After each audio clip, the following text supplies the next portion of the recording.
Glacier is my favorite park. I've been visiting it since 1994, so it's fair to say I know it pretty well. I've been writing and making video travel guides on the park for over 20 years to try to show why it should be on everyone's bucket list. Most of the videos are on a specific trail or a particular part of the park. This one is the most comprehensive. It tells you everything you need to know to plan a trip for 2026 or 2027. And yes, it's long, but it kind of needs to be. That's why it's a good idea to subscribe. So after you take a break, it's easy to come back to it. It's so comprehensive that park employees, like these two, actually use my videos as a part of their new hire orientation, because I show you how to find the best scenic spots, and I take you on over a dozen of the park's most popular trails, including long, hard ones, flat ones, and short ones that are accessible to all. The Continental Divide runs right through the park, and you can walk right along it on the garden wall, and with a little effort, even straddle it. Both sides of the park have unmatched, though different, natural beauty. The west is lower and wetter, with more trees, and more than one stunning cascade.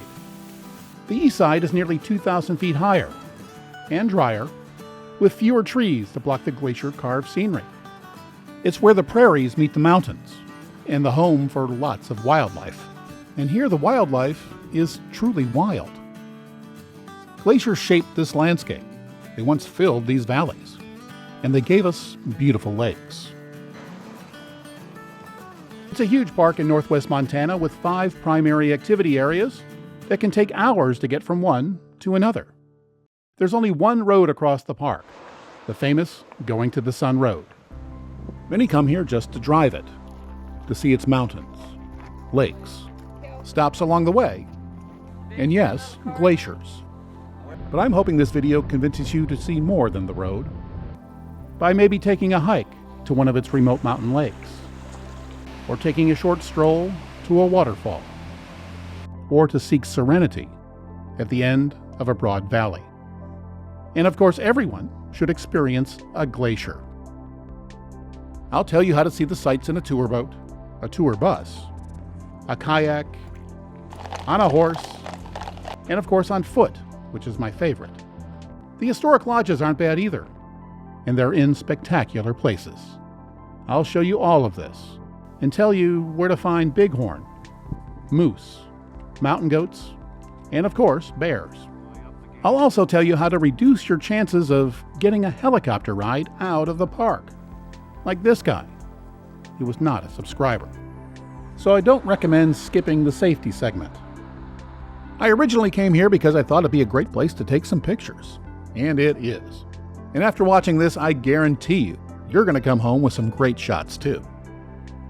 And sometimes it's better for a photo to tell the story when you'd rather not.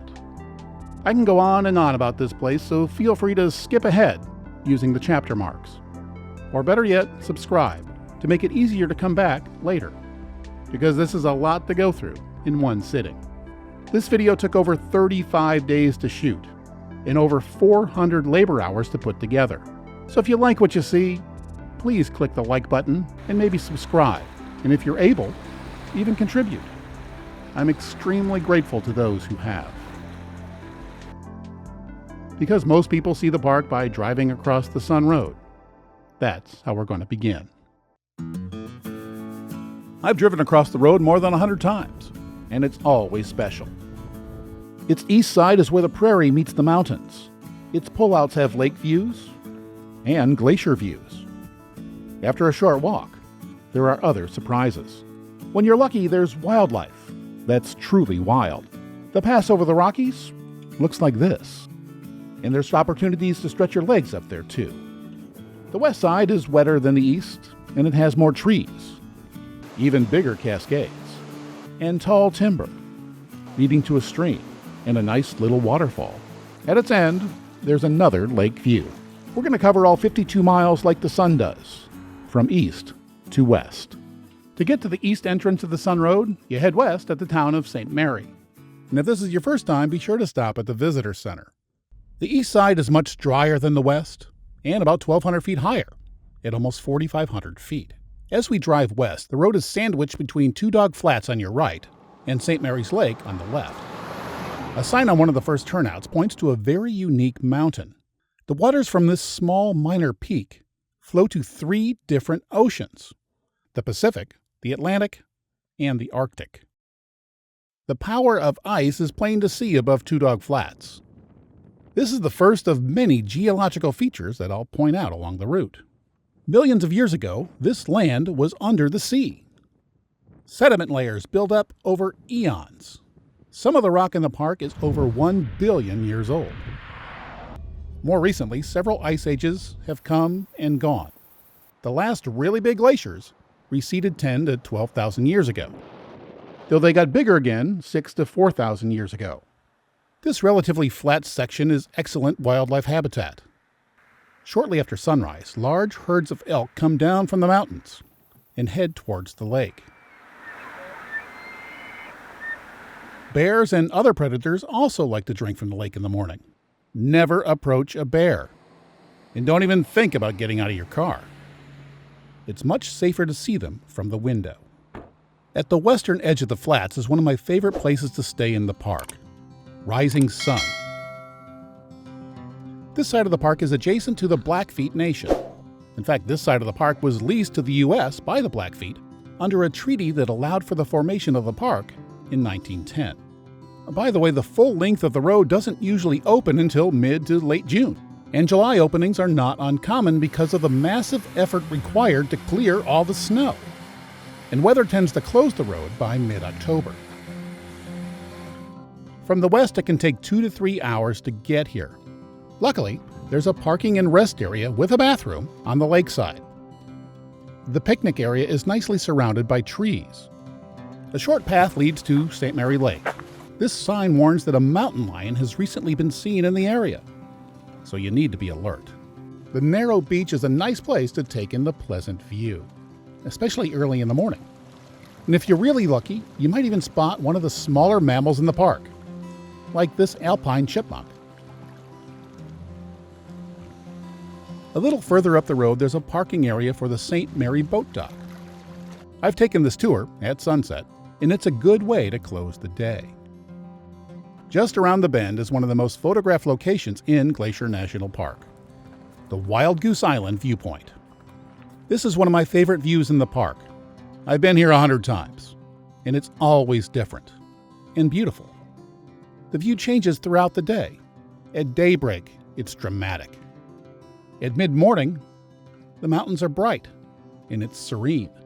In the afternoon, convection creates pretty clouds. And at sundown, it's almost spiritual. Perhaps even more so late in the season, when smoke, hopefully from distant fires, blurs the landscape. Fire is an important part of the forest life cycle. It's necessary for rebirth.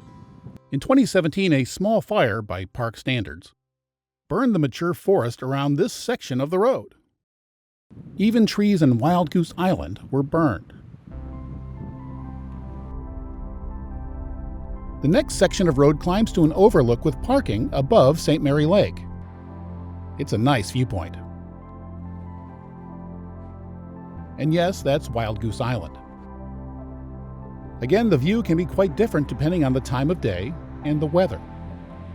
Usually it's rather windy. In the afternoon, the clouds can be rather interesting.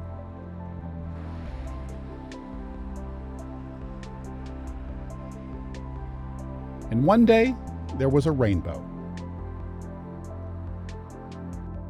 On one rare, calm day, there was a duck that had the whole lake to himself.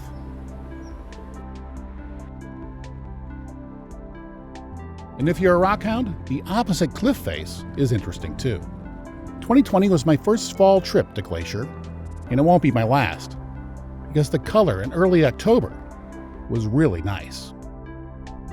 Driving through a burn area will elicit, mixed feelings.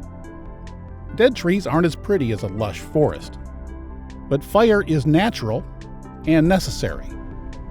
This one also made it easier to see the distant mountains. In a few places, it also revealed what was hidden. This is Lost Lake. It's just above the road, but the thick trees blocked it from view, so I had never seen it before. Turns out this is the home for a rare snail that only lives in this lake. The nearby Sun Point parking area is another handy place to get out of the car, explore a bit, and maybe even grab a bite to eat on a picnic table with a warning that, well, you don't see at many picnic spots. And it turns out that this warning was valid. While waiting to use the pit toilet, we saw a black bear mama and her 2 cubs feeding on the hill. Luckily, they were more interested in the berries than us. There's also a trailhead here leading to 3 waterfalls. The first is just 2/3 of a mile away. The trail is mostly flat with nice views of St. Mary Lake. It also offers a chance to walk through a burn area, which it turns out has many nice photo ops. And Bering Falls, well, it's not bad either. And on a hot day, the mist may help you keep cool. You can continue for another mile or so to 2 more waterfalls. This is a nice trail to get a little exercise on a day when you're likely to spend a lot of time on the road. Well, I know this video is supposed to be about the road, but little side trips like this are one of the things that make the road special. And of course, you don't have to do them. But I'm going to show you several of them so you can decide if you want to do them or not. As the road continues through the burn area, I was intrigued by a sidetrack with its gate down. It turns out it leads to the remains of one of the park's historic cabins. Back in the day, this was a shelter for backcountry rangers. Today, it's a relic of the past that will hopefully be respected and left undisturbed. It's also a great place to see how a forest starts anew. A few miles later is the popular Sun Rift Gorge. This small gorge is just a few steps above the road. But most stop here because this is the shortest way to Bering Falls. It's just 1/3 of a mile from here. Those looking for more exercise can head further down the trail to St. Mary Falls and even all the way to Virginia Falls. And because of that, this parking area often fills up early. If these falls are on your must-do list, you really need to get here early. More mountains come into view as the road continues through the burn area. We're also approaching 1 billion-year-old red rock. Here's one of those things that's a bit hard to believe. When this silt and mud was deposited, this entire area was underwater. It was in a 3-sided saltwater basin, like a modern ocean inlet or bay. This is the St. Mary Falls Trailhead parking area. This trail bypasses Bering Falls. And yes, as you can tell, there are many trails in this area, and getting back to the correct parking lot can be an issue. So make sure you read the trail signs. I once ended up at the wrong parking area. I've been to this place many times too. And prior to the fire, the forest was so dense you could barely see St. Mary Lake. Of course, in 2017, things changed. The old went away and the life cycle restarted, allowing the sun to reach the forest floor, sprouting new life and young plants, a new food source. Behind those trees is a shy female moose feeding on that new growth. And sorry, but here's one more science lesson before we leave this place. Look down. Many of the red rocks have fossilized ripples on them. Others have mud cracks. And one reason they're so well preserved? Well, they're so old that complex life had yet to evolve. The road cuts through even more colorful geology as it rises. In places, it's a more typical dull gray or pale yellow. But then a few miles away, it's bright green. And after that, a deep red. Near the pass, it cuts through the black band. The reason for the diversity is fascinating and explained well in roadside geology books available in the gift shop. Even if you don't need the bathroom, this pullout has great views of the mountains. The road climbs out of the burn area towards the alpine section. It begins at the Jackson Glacier Overlook. For much of the year, the alpine section is closed due to snow or plowing operations.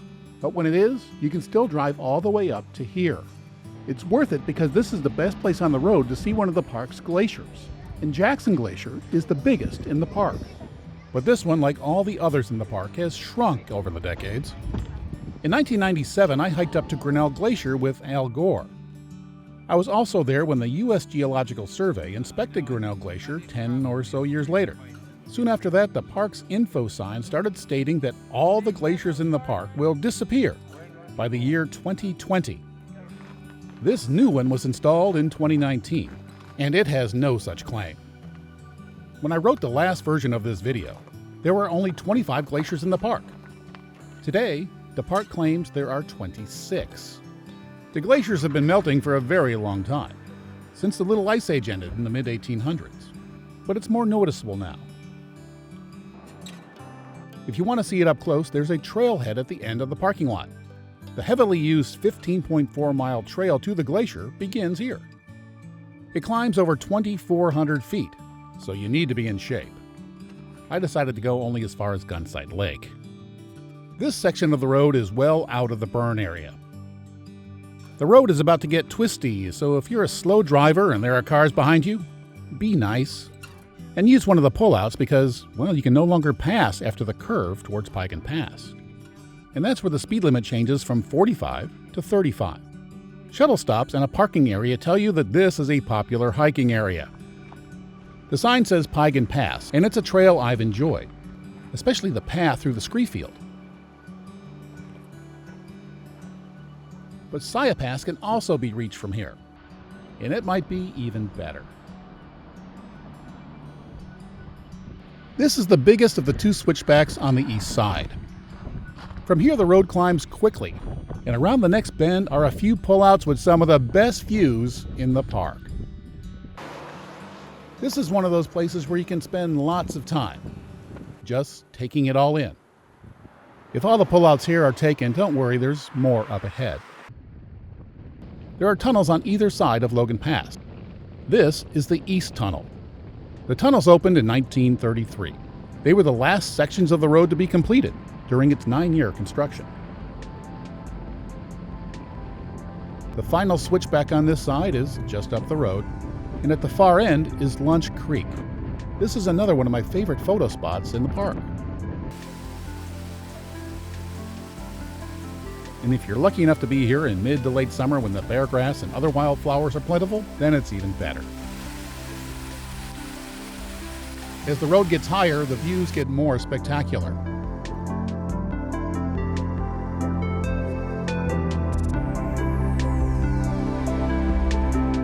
It's very hard to capture the true majesty of the place. As hard as I've tried, I just can't do it justice. It's really one of those places that you have to see in person to fully appreciate. And yes, you can ride a bicycle on the road, and a surprising number of people do it. And this ain't easy, because from the west there's over 3,000 feet of elevation change. This is the area called the Big Drift. Each spring up to 80 feet of snow collect here. This is Logan Pass. It's the highest part of the road. It's a very popular place, and the parking lot is often full by 8 in the morning. Even reservations for a red bus tour are often sold out for weeks. The free hiker shuttles, well, yes, they're first come, first serve, but even they can have long wait times. To help more people enjoy this area, there's also a rumor that they're going to put a 3-hour parking limit for all vehicles at Logan Pass. If you're planning on doing one of the day hikes from here, you need to plan on taking an express shuttle from either visitor center on either end of the Sun Road. There's talk that the express shuttles are going to run all day, whereas last year they only ran in the morning. And for some of them, it may be possible to get reservations, but nobody knows when they're going to make this decision. So you need to check with the website before you come to find out what they decided. The visitor center houses several exhibits, a small gift shop, and a comfort station. And FYI, the outbuilding was extremely fragrant in October. This is one of the world's special places, and it gets even better when you get away from the parking lot. And I highly recommend that you try at least one of the trails. The railing, I was wondering where they put it. Apparently that's where they store it. Just behind the visitor center, a 3-mile round-trip trail leads to Hidden Lake. It's one of the most popular in the park. Here, grizzlies and other wildlife are often seen. In fact, it's not uncommon for the trail to be closed because of too much grizzly activity. and on most days, there are only goats. This is Hidden Lake from the overlook. On this day, this was as far as I could go because, well, a bear was spotted in the area. One of my favorite trails is just across the road from the summit side. The Highline Trail is part of the Continental Divide Trail that runs from Mexico to Canada. The farthest I've gone is the Mini Glacier, and the view from Swift Current Pass is one of my favorites. But you don't have to hike 15 miles to enjoy this trail. Just a 15 to 30-minute walk from the pass is amazing. And anyone in reasonable shape who's not afraid of heights should walk out to the shelf. It takes just 15 or so minutes to get to this view. On the way back, there's a nice view of the mountains and our road. Many people bring their dogs on their trips these days, and dogs are allowed in the park, but they are not allowed on the trails. And they must always be on a short leash. In addition to bears and goats, bighorn sheep also hang out here. And remember, these are wild animals, so don't approach them. The weather changes quickly up here. While it may be warm and pleasant in the valley, it can be cold and rainy or even sleeting or snowing at the pass. Clouds rush in from the west and are pushed upwards by the mountains. Cold precipitation is often the result during any month of the year. Meanwhile, east of the divide, only a few clouds may spill over the ridge. Most just evaporate in the dry air of the east. Back on the road, we begin the descent by passing another waterfall. But after just a short distance, we're going to stop. And a short iron walkway leads to an overlook with an excellent view of the Continental Divide. This part of it is called the Garden Wall. The Highline Trail is carved into it, as is the Sun Road below. And you photographers out there should keep in mind that it's going to be in shadow until the sun hits it in the afternoon. And this overlook is a great place to take it all in.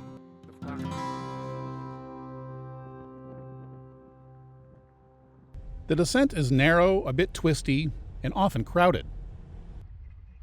Just west of the pass is Bird Woman Falls. It's one of the highest in the park. At 460 feet, it's still dwarfed by the mountains. The entire length of the road has been recently paved, but they're always making improvements, this time to a safety rail. On this road, always expect delays.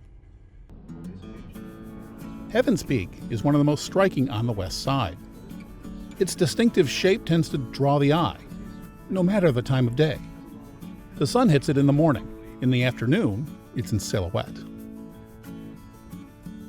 I love driving this road, but part of the experience is getting out of the car and just looking around. And there's a great parking area where you can do this at Haystack Creek. The creek and billion-year-old rock are up the slope. The last stretch of our road, it's at the bottom of the valley. And again, well, video just can't do this place justice. You really need to be here in person to get it. And that lady there, she gets it. She said it much better, but I wasn't rolling, so I asked her to say it again. You can't describe how beautiful it was. That wasn't very sincere. But you can't. See? She gets it. That's the Weeping Wall behind them. It's one of the landmarks on the road. It's called that because water weeps out of the rock during the early season snowmelt. It does more than weep, making it a great place for photographers. Just past it, it gets twisty again. And it's easy to see why the Sun Road has a vehicle length limit of only 21 feet. Anything longer just can't make it around the bends. In the autumn, there's remarkable colors behind every corner. Much of this section hugs the cliff face. There's only one real switchback on the west side, and it's called the Loop. There's parking, a pit toilet, and more great views. This area has burned a couple of times in recent years, and an info sign tells the story. I was here in 2003 and saw it myself. It was the largest fire ever in the park. It burned much of the west side, including this area. I visited many times since then, but I shot this the only time I ever saw it with peak fall color. The color really helps differentiate old growth from the new. And of course, it's pretty. This spot also has the second best view of Heaven's Peak, even when it's a little smoky. The loop is also important for hikers. This trail heads up to Granite Park, where it connects to the Highline Trail and then Logan Pass. A hiker shuttle stops here to drop people off, or to pick them up and bring them back to Logan Pass. The fall color makes it easy to see the size of the burn area, and it seems that deciduous trees are replacing some of the conifers. And that's McDonald Creek down the valley to the north. This is just another place in the park where it's really nice just to look around. The best, or at least my favorite view of Heaven's Peak, is just down the road a bit. This is the West Tunnel. There are pullouts on either side of it, and a short walk offers a little surprise. It's the best, or at least my favorite view of Heaven's Peak. And there's a viewing area on the other side. Avalanches are frequent occurrences during the spring snowmelt. And here the power of an avalanche is clear to see. Safety and the time required to clean up these avalanches is another reason the road opens so late. The road eventually levels out and follows the contour of McDonald Creek. Several turnouts provide creek access. At first, it just trickles over Glacier's famous multicolored rocks. And in places, calm waters reflect fall color. Further down, there's small cascades. At Red Rock Point, there's bigger ones. The trail leads to a wooden overlook. At certain times of day, two-legged wildlife tend to visit the swimming hole. Curious types will find a few places to explore here. FYI, several years ago, I broke a rib doing something similarly curious in this same area. But anyway, early in the year, the water tends to be a bit higher. This was shot in early June. I had never seen it like this before. Soon you'll see another large parking area that's full by 8 o'clock in the morning. It's for the Trail of the Cedars. It's one of the most popular places in the park. Here, a 0.7-mile boarded wheelchair-accessible trail winds its way through an old-growth cedar forest. At the far end, you'll hear the sound of falling water. It's Avalanche Creek, where it narrows into a small but beautiful gorge. In October, the water is low. Earlier, it's much more dramatic. The bridge is a turnaround spot for most, but if you keep going for another 1/10 of a mile, you arrive at the trailhead for Avalanche Lake. The lake is just 2 miles and a moderate climb away. It's hard to believe that a place so lush, like this temperate rainforest, is just 40 miles from the dry grasslands on the east side. The road continues through the tree-lined valley near McDonald Creek. The pullout areas now have names. This is Sacred Dancing Cascade, but the water is too low for dancing. Take the short walk on a trail downstream to a bridge that's over the creek. From the bridge, there's a great view of the cascade. It's another great photo op.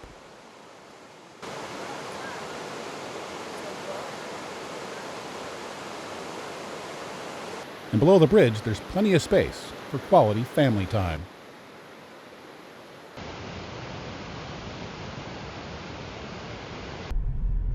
Back on the road, the speed limit here is 40, to provide a safety margin in case wildlife decide to cross the road. The creek empties into Lake McDonald. It's the largest lake in the park. The famous Lake McDonald Lodge is at the east end. We still have to drive the 10-mile length of the lake to get to our final stop. There are a few pullouts along the lake, and from this one, if you look carefully, you'll notice that the far shore shows evidence of a large fire. Much of it burned in the historic 2003 fire, leaving many dead standing trees that were just waiting for the next fire. Then, with a lightning strike in 2018, the fire returned, rebooting the forest life cycle once again. The Going to the Sun Road effectively ends at the west end of Lake McDonald. And it's there that we'll find the little town of Apgar. And it's worth exploring. There's places to eat, and of course places to shop. And a little further down in the town of West Glacier, there's even miniature golf.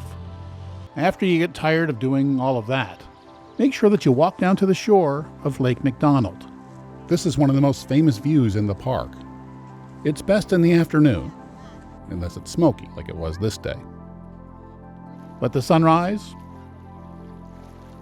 and sunsets are nice too. It typically takes 2.5 hours to cross the Sun Road, depending on traffic and how many times you stop. I know most people stay on the west side of the park, so most of you will drive it from west to east instead of the way I took you in this video. But I hope I convinced at least some of you to get up early and see the east side of the park at sunrise. Okay, now it's time to wrap this up. I hope you enjoyed our little journey. We started where the grassland prairie meets the mountains. We saw remnants of a glacier that carved them, and the wildlife that call them home. The road took us to easy trails and provides us access to the alpine backcountry. The trees and color remind us that our world is always changing, and that there are different types of beauty when you look for it.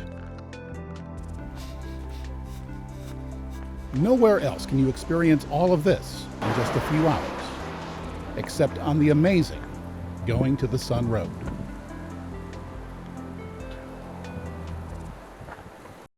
Now we're going to go on a hike in Many Glacier. The Grinnell Glacier Trail is my favorite trail.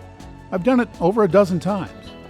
It has spectacular views, and it gives you the opportunity to walk right up to a glacier. It's just 7.5 miles if you take the boat. From the trailhead, it's about 12 miles, and from the hotel, it's a bit further. There's spectacular views all the way up the valley, but you have to be in shape to do it. No matter where you start, you're going to be at about 4,900 feet. The glacier is at about 6,500 feet, and with undulations, your total elevation gain will reach almost 2,000 feet. I've hiked it from the trailhead and via the boat. And because I don't know how you're going to do it, I'm going to show you both ways. I've never hiked it from the hotel, but the Swift Current Lake Trail does go around the lake and connects with our trailhead. As you can see, trailhead parking is very limited, and it fills up very early. And that's why some of you may have to extend your hike by either starting at the Many Glacier Hotel or at the Swift Current Motor Inn parking lot. This is the trailhead. The park map says that this section of the trail is wheelchair accessible, and it is fairly smooth. And on a hot day, the shade is really nice. It continues in the trees for a few minutes until you reach this bridge, which is a nice spot for a photo. Just a few minutes later, you can see the lake.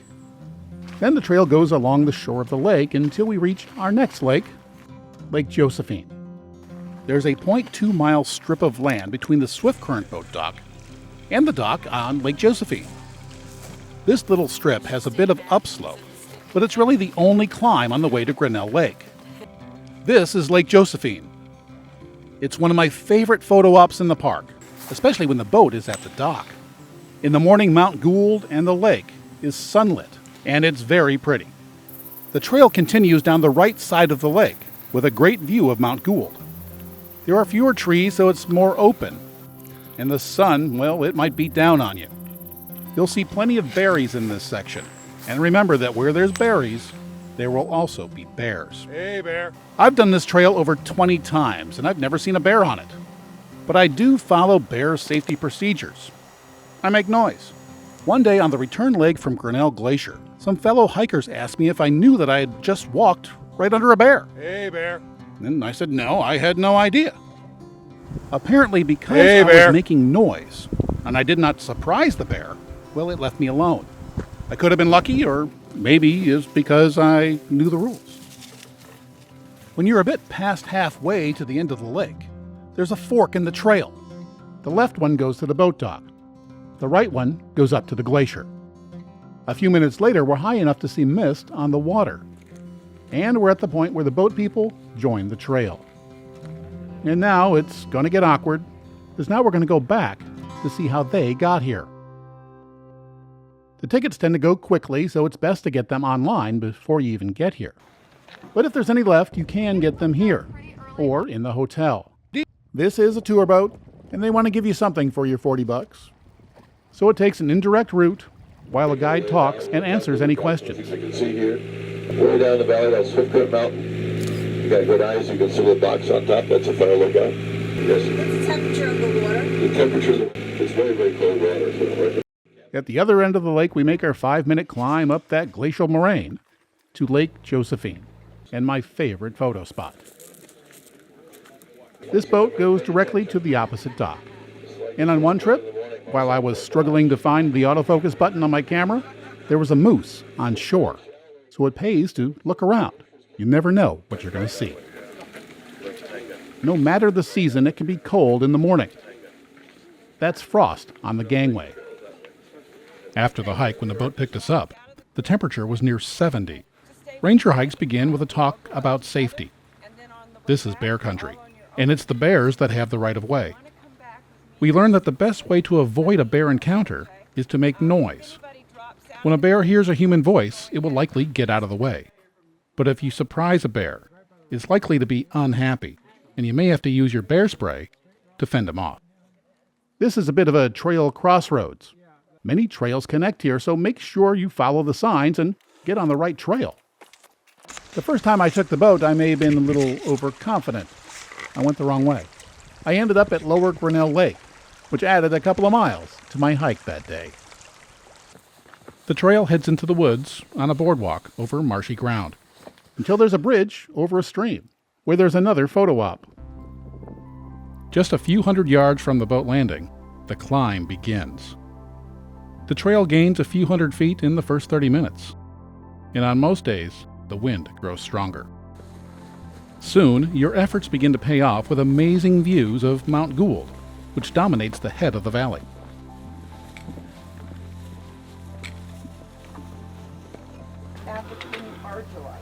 On ranger-led hikes, you'll have plenty of time to rest, as you learn about local geology, wildlife, or any other subject in which the ranger happens to be fluent.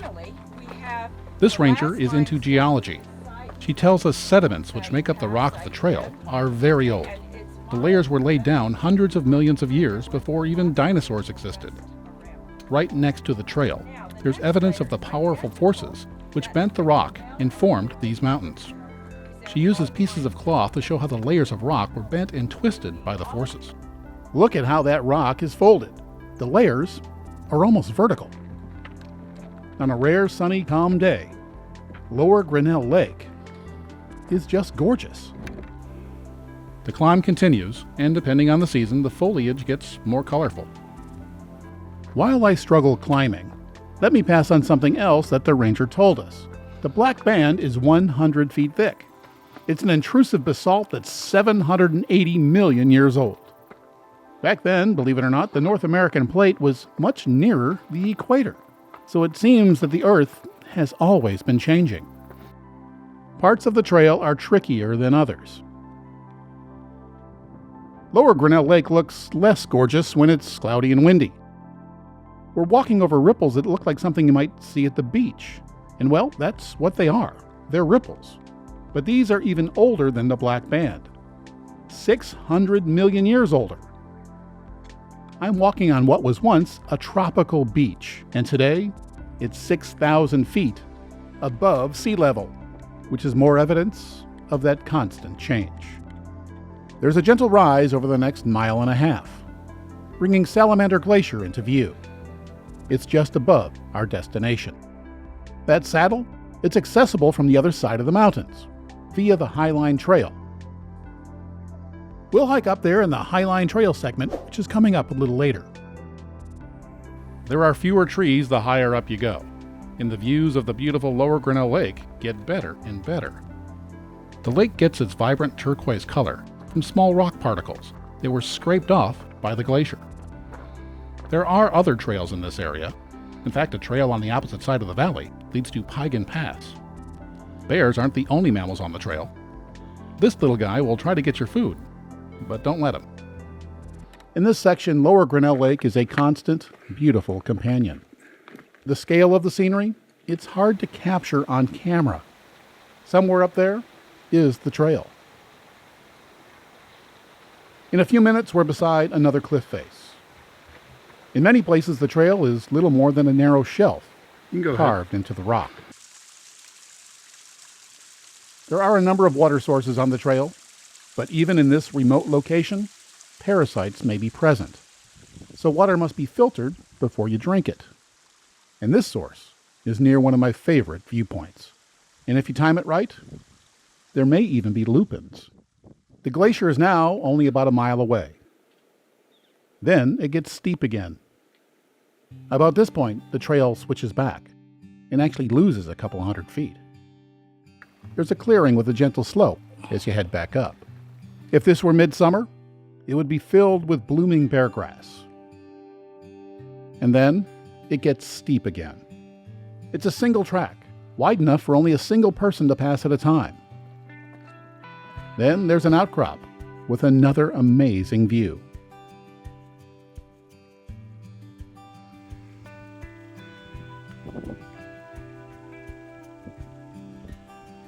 At one point, it's so steep that stairs are cut into the rock.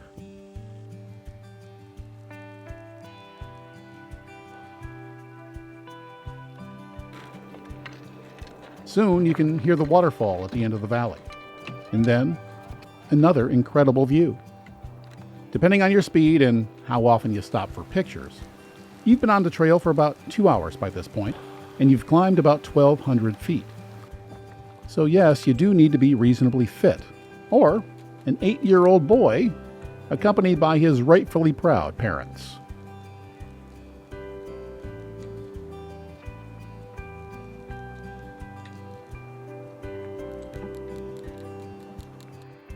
At times, the trail can be quite narrow, but it's never scary or even risky.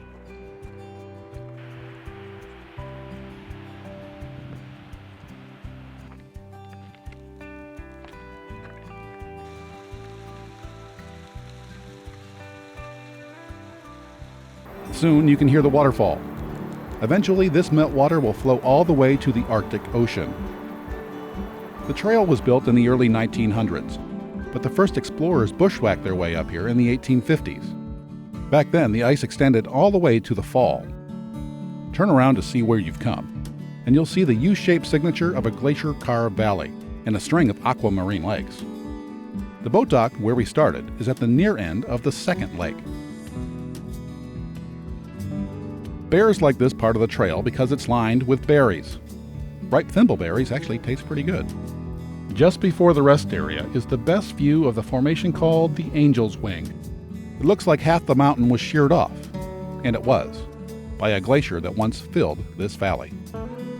The rest area is a large open area with benches and a pit toilet. It's about 0.3 to 0.4 tenths of a mile from the top of the trail. The hardest part of the hike is still to come.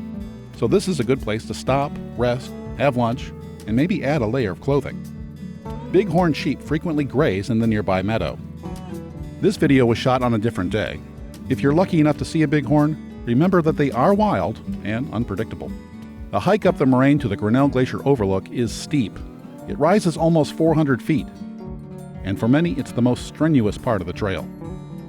When you're at the top, 4 miles from the boat dock, you may be tired, but the views are well worth the effort.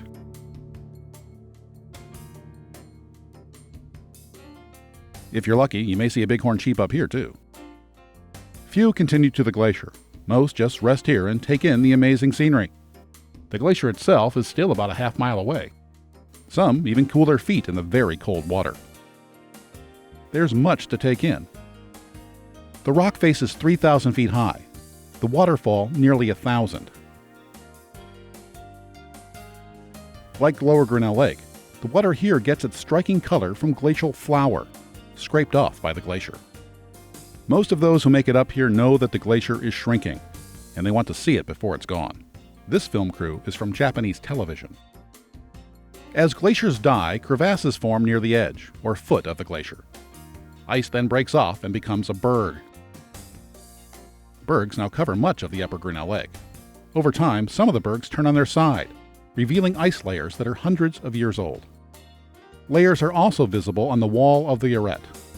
They were laid down over 1 billion years ago. This is Salamander Glacier. In the early 1900s, it was connected to Grinnell Glacier. Today, the two glaciers are separated by hundreds of feet of rock. To get to the glacier, you'll have to cross a stream. I've seen just how fast the ice is melting. When I was here in 1995, the glacier was about 500 feet longer than it is today. Back then, they were still small ice caves, and the rangers were giving tours on the ice. The ice is now thin and flat. In fact, it's far too thin to walk on safely. Glacier melt isn't always bad news. In the 1930s, ice covered this spot. When it melted, it revealed 1.4 billion, that's with a B, year-old fossils of what was once the Earth's dominant species. These are stromatolite fossils. These humble algae colonies are responsible for giving the Earth its breathable oxygen. Before them, the atmosphere was carbon dioxide, but their waste gas was oxygen. They were formed in warm, shallow seas, proof that this ice-covered mountaintop was once a tropical shoreline. By now, you might be wondering what sort of effort is required to reach this spot. So I asked hiker Tim Curry about his thoughts. And that last 4/10 of a mile was a little steeper than I expected. So is the effort worth the view? It was absolutely worth it. I would recommend this to anybody who's of sound limb, but I wouldn't recommend it to anybody who was not quite in shape for the mountain, because you do feel the altitude. It is a steep climb, it's very rocky, and you should be in shape for it. And fitness clearly is not based on age. This grandma did it, and she's 77. And she didn't take the boat. She started from the trailhead, 5.5 miles away. It took her 4 hours to get here. And what did she think of it? Ah, it's marvelous. The Grinnell Glacier Trail is one of the most scenic in North America, and one of the few that follows a glacial valley past stunning vistas with an incredible lake, and then ends at a remnant of the last ice age. This is more than a beautiful place. It's also a great place to learn something about geology, the earliest forms of life, and climate change. So when you're in Glacier National Park, if you do only one hike, the Grinnell Glacier Trail is the one to do. After a long hike, you might be interested in a more leisurely way of seeing the sights. So now I'm going to talk about boat tours. Boat tours are available in most areas, including across the border in its sister park in Canada. I've been on all of them, and they are a good way to relax after a long hike, or on a day when you need to let the blisters heal a bit. The captain also acts as a tour guide. As we just saw, the boats can also be used to shorten hikes. I took this one in Two Medicine. It's a shortcut to Twin Falls. You can book the tours in advance online, or you can buy a ticket right at the dock. Though during the busy season, it's really best to get them in advance. You can bring your own canoe, kayak, paddleboard, or even a windsurfer, but you have to have it inspected on site before you put it in the water to prevent the invasive zebra mussel from infesting this pristine environment. Now I'm going to take you back up to Logan Pass to do another one of my favorite trails, which is really 3 trails in one. And I've done all the versions multiple times. No, it's not the Hidden Lake Trail. Sure, it's one of the park's most popular, but it's too crowded for me, so I've only done it once. And unless the weather is really nice, there's only a fair photo op at the top. I much prefer the Highline Trail and its connecting Swift Current Pass Trail, which takes you all the way to Many Glacier. It begins just across the road from the Logan Pass sign. If you're in good shape, you can take it over 15 miles all the way to Many Glacier. But if that's too much for you, there are options. You can take it just 11.8 miles down to the Loop on the Sun Road. Or you can take it for just over 2 miles to a place I call my lunch spot. This short option has spectacular views, and because it's out and back, you don't have to arrange for transportation back to Logan Pass. I do at least one of these variations every single time I'm in the park. These days, parking at the pass is usually full by, just after sunrise. Even in October, I got there about 7:30 in the morning, and I was lucky enough to nab one of the last 3 parking spots. So if you're going to do this one, you might want to book a red bus tour a couple of months in advance. or be prepared to wait in line for a hiker shuttle. In this segment, I'm going to take you all the way down to Many Glacier. We'll traverse the famous shelf, walk along the garden wall, and take a break at my lunch spot, where we'll meet some goats. We'll climb up the haystack and endure a spur trail and a horribly steep trudge up to the Grinnell Glacier overlook, before resting at the halfway point, which is Granite Park Chalet. Then we'll cross the Continental Divide over Swift Current Pass and hike down 2,300 feet, past several lakes and Red Rock Falls, to our journey's end at the Swift Current Motor Inn. This segment includes images from several of my hikes. A signpost at the trailhead reminds us that this is bear country. There are more than 500 grizzlies in the park, and as the sign says, there is no guarantee of your safety. As recently as 2019, a man went missing on this trail. But anyway, here's some advice: don't hike alone. As we descend a couple hundred feet on this easy slope, allow me to provide some trail difficulty info. A walk to my lunch spot is pretty easy, without a lot of up and down. The walk back up this slope is probably the hardest part. Hey, bear. The hike down to the loop includes over 1,000 feet of up and over 3,000 feet of going down. And going down can be quite hard on your knees, especially if you're not using hiking poles. You need to add about 1,000 feet of up and down if you decide to take the extra climb to the overlook. The hike to Many Glacier has about the same amount of up and down as the loop trail, with a few more miles of flat hiking.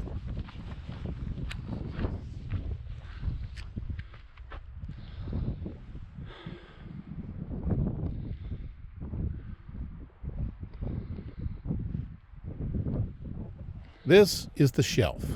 It was blasted into the several thousand-foot high garden wall. It's so narrow that you have to stop to let other hikers pass. It can be scary for some, but there is a handy garden hose-covered safety cable to hang on to. At least there is during the busy season. On this early October morning, it had already been stowed for the season. A little later in the morning, there is more sun on the trail and in the valley. And early on, the Sun Road is still within earshot. The cliff face is massive, but it's not until you get off the shelf and look back that you see just how big it is. But it's the view across the valley where you're most likely going to be looking. After just a few minutes, you're off the cliff face, and the trail opens up a bit. Bears aren't the only wildlife feeding here. Bighorn sheep do too. Across the valley, the 492-foot Bird Woman Falls comes into view.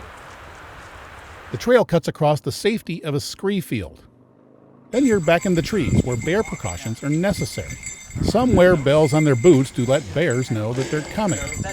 But most rangers say they're not loud enough. Hey, bear. Talking, singing, and generally making noise is deemed the best way to let a bear know that you're coming. And then they usually get out of the way. Some of the smaller creatures in the park may come out in hopes that you'll toss them a crumb or two, but don't. It's best to keep wild animals wild. The trail continues along the garden wall, and by now, you can no longer hear the traffic. It's only natural to spend most of your time looking down the trail. But the view up is also impressive. This is a place where you're truly surrounded by the magnificence of Mother Nature. At this point, we're only about an hour out from Logan Pass. It's been a pretty easy stroll. And if you're not going the whole way, remember you can turn around at any point. You never know what you're going to see on the Highline Trail. Here, a mountain goat family grazes next to the trail. These goats may seem cute and docile, and most of the time they are. Like all wild animals, they are unpredictable, and it's best to keep your distance. This part of the trail is pretty flat and open, with fantastic views of the mountains on the other side of the valley. At a little over the 2-mile point, there's another grove of trees, beyond which there's a right turn onto another shelf that's been carved into the cliff face. This is my lunch spot, and if you don't have the time or the energy to do an entire trail, This is a great turnaround point. I call it my lunch spot because there are shelves carved into the cliff face. They make an excellent picnic spot. Even if you're continuing on, they're a great place to take in the McDonald Valley while resting up for the 275-foot climb up to the haystack. This is also a great place to interact with other trail users. Most are friendly, but some will insist that you get out of their way. When you see hikers heading the opposite way, it's a good idea to ask them if they've seen anything interesting. One time, a couple told me there were bighorn sheep grazing in the clearing just a few hundred yards down the trail. Bighorn sheep are the symbol of the park, and it's a treat to see just one. And sometimes you're lucky enough to see several of them doing what bighorn do. The open space and lush grass attract grazers, as well as their predators. On another hike, I nearly captured a grizzly hunting a mountain goat. It was a mama and her 2 cubs were nearby. Grazers think it's safer to be on rocky ledges, but seconds before I shot this video, this bear was chasing a goat. Bears are omnivores. That means they'll eat just about anything. They also can be territorial. This mama bear has cubs, and when she finds an area with plenty of berries, she'll defend it for her family. Luckily, these bears were about 1,000 feet above the trail, but they can run at 35 miles an hour, and I was glad it didn't start heading my way, because you need to remember that you're miles from the nearest road and hours away from any medical help. I was happy to see that they didn't come any closer. Luckily, this bear was just checking us out. The climb to the haystack is up a 275-foot switchback. It only takes a few minutes to climb it. There's a little saddle up here, with a great view of the McDonald Valley. The ground is littered with rocks.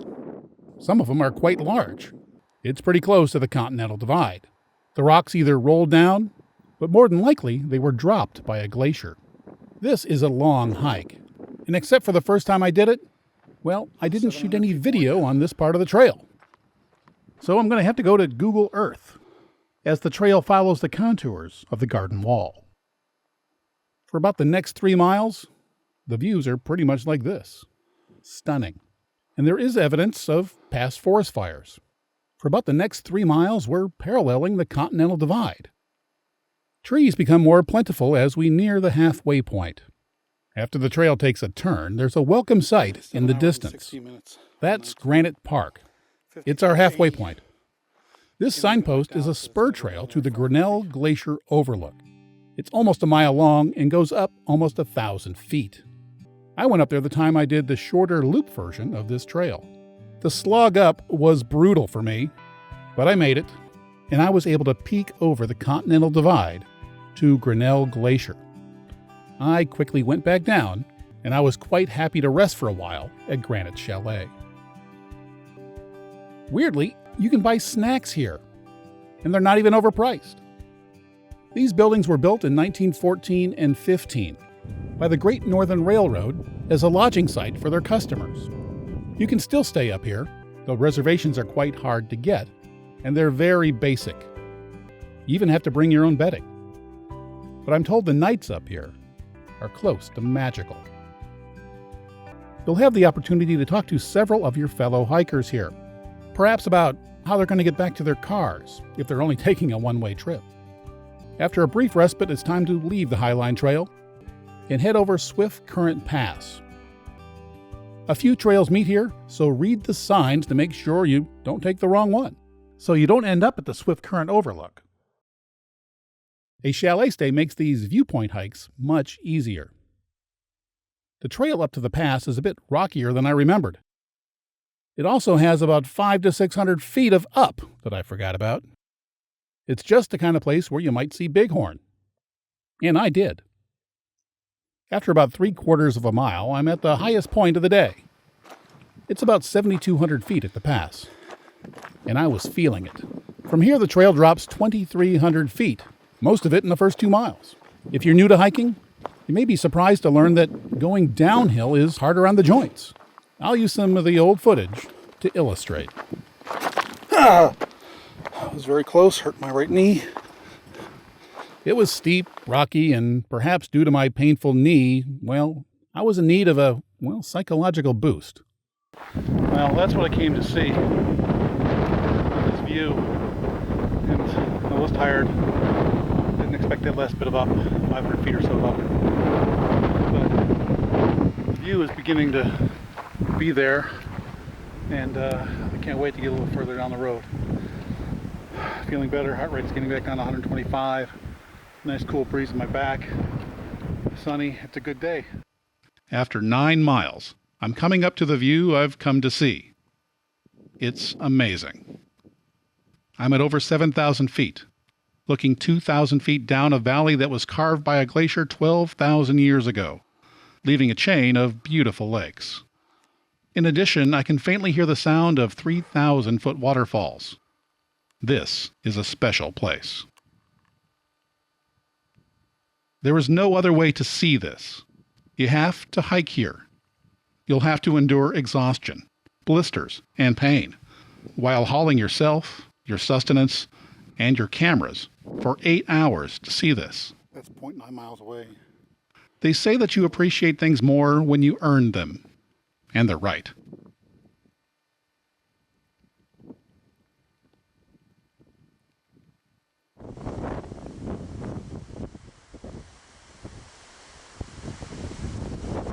After crossing yet another shelf, you're close to the falls. If anything, the view only gets better.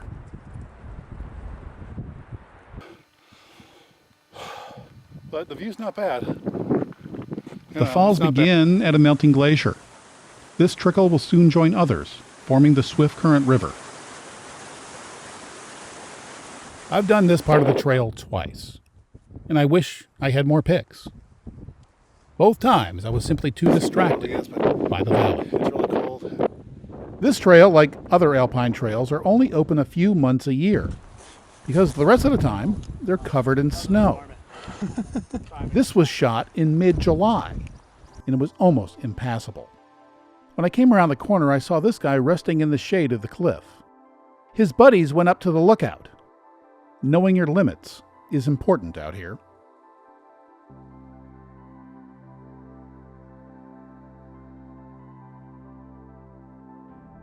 Several wide-eyed minutes later, I'm on the valley floor. I look back and realize that this meltwater is just starting a journey that will end in the Arctic Ocean. And by the way, it's important to learn the types of scat. That was dried bear scat. The first suspension bridge means that there's 4 miles to go.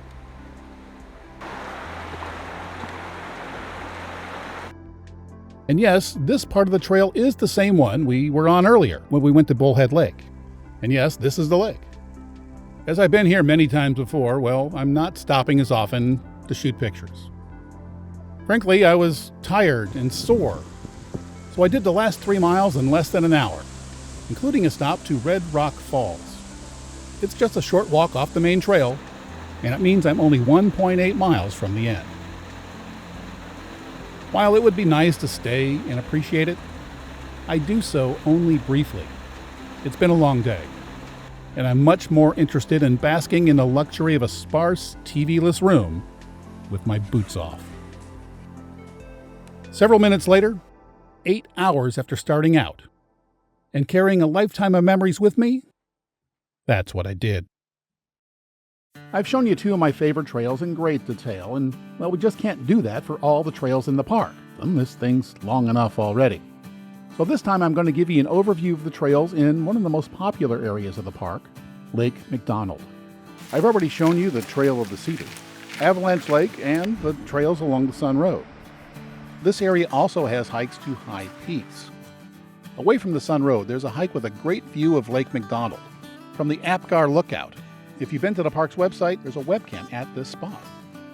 It's a strenuous hike, though it's only a 7.2-mile round trip, because it rises about 1,850 feet.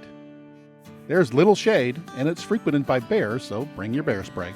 It'll take most folks about 3 hours to get to the top, where you'll see that familiar view from the webcam. It's to the left of the lookout tower. One of the best trails in this area is the amazing 12.3-mile round-trip hike to Sperry Chalet. And you can do it by horse on a group ride. On foot, the trail is tough, and you need to be in shape to hike up 3,360 feet. In 2017, the historic chalet was gutted in a fire that burned thousands of acres. It was rebuilt and reopened in 2020, and for between $200 and $300 a night, you can stay here. But the only way to get here is by a 6.7-mile trail. That's pretty tough. But of course, you can do it on a horse. The rooms sell out in about 15 minutes, by the way. And once you get here, there's an incredible feeling that you truly are in the backcountry. The burned trees also mean there is less shade here, so this one is a toughie. But the views make it worth all the effort. And once you get here, there's actually quite a bit to do. Look at the website and check it all out. A couple of other trails intersect with this one. One of the toughest trails in the park, the one to Mount Brown Lookout, goes up 4,250 feet in just 5 miles. And of course, that's why I've never done it. The hike to Snyder Lake is an 8.7-mile round trip with only 2,045 feet of climbing. But I haven't done this one either. The Johns Lake Trail is only a 1.8-mile loop, but there's not much parking there, so this one can be kind of hard to do. And yes, it goes by the nearby falls, which are very photogenic. But I slipped and fell, and, well, the 2 cameras I was carrying survived intact, but one of my ribs didn't. It still hurts sometimes, so let's move on. There are many more trails in the Lake McDonald area, and maybe I'll talk about them in an update of this video.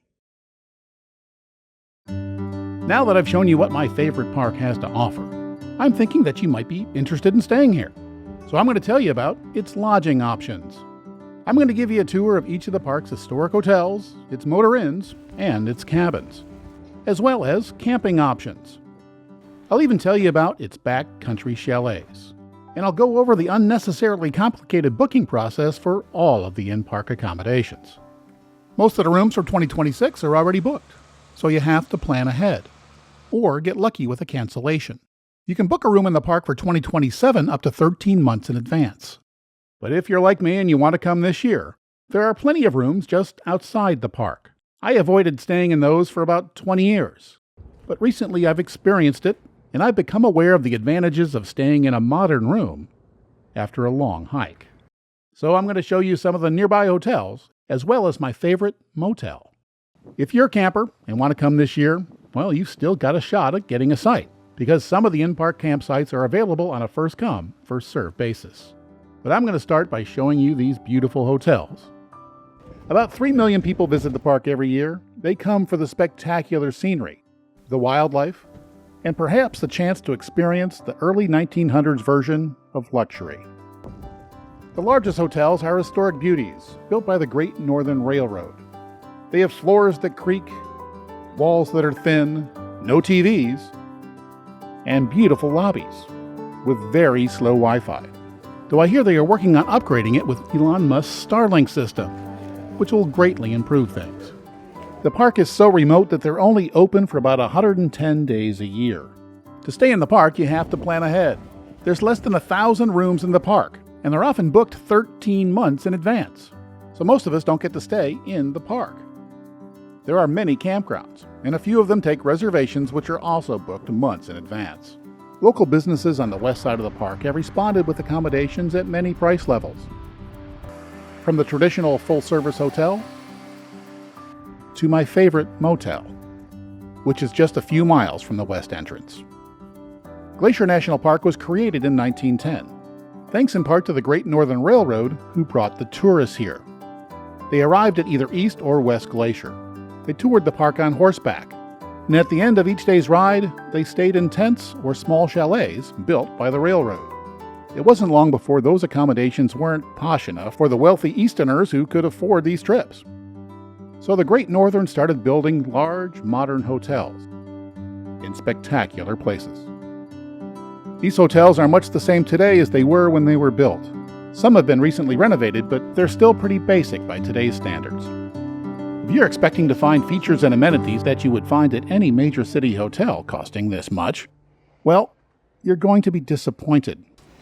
Here there is no air conditioning, and few other modern conveniences that isolate you from the wonder that surrounds you. Wi-Fi is available, but only in the lobbies, and your cell phone won't work unless you're near Apgar or St. Mary, or if it can connect to those Starlink satellites. The historic lodges are located in the most popular parts of the park. And remember I said that Glacier is big.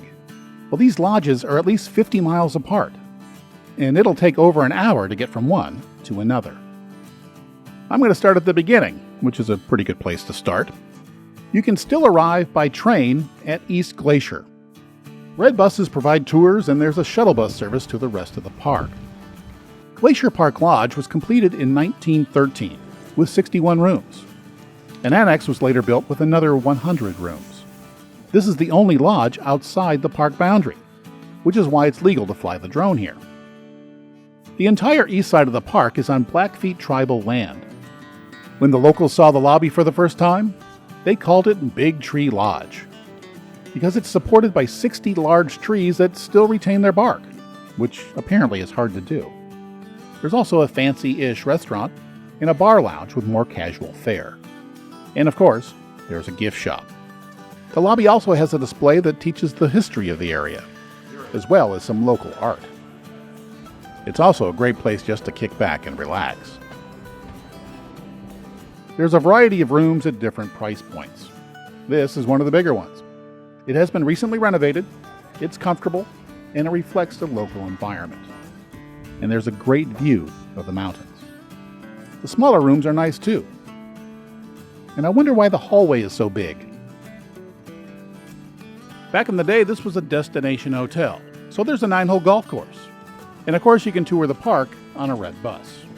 You can also book a walking interpretive tour of this historic lodge. And if you want to get married here, they do that.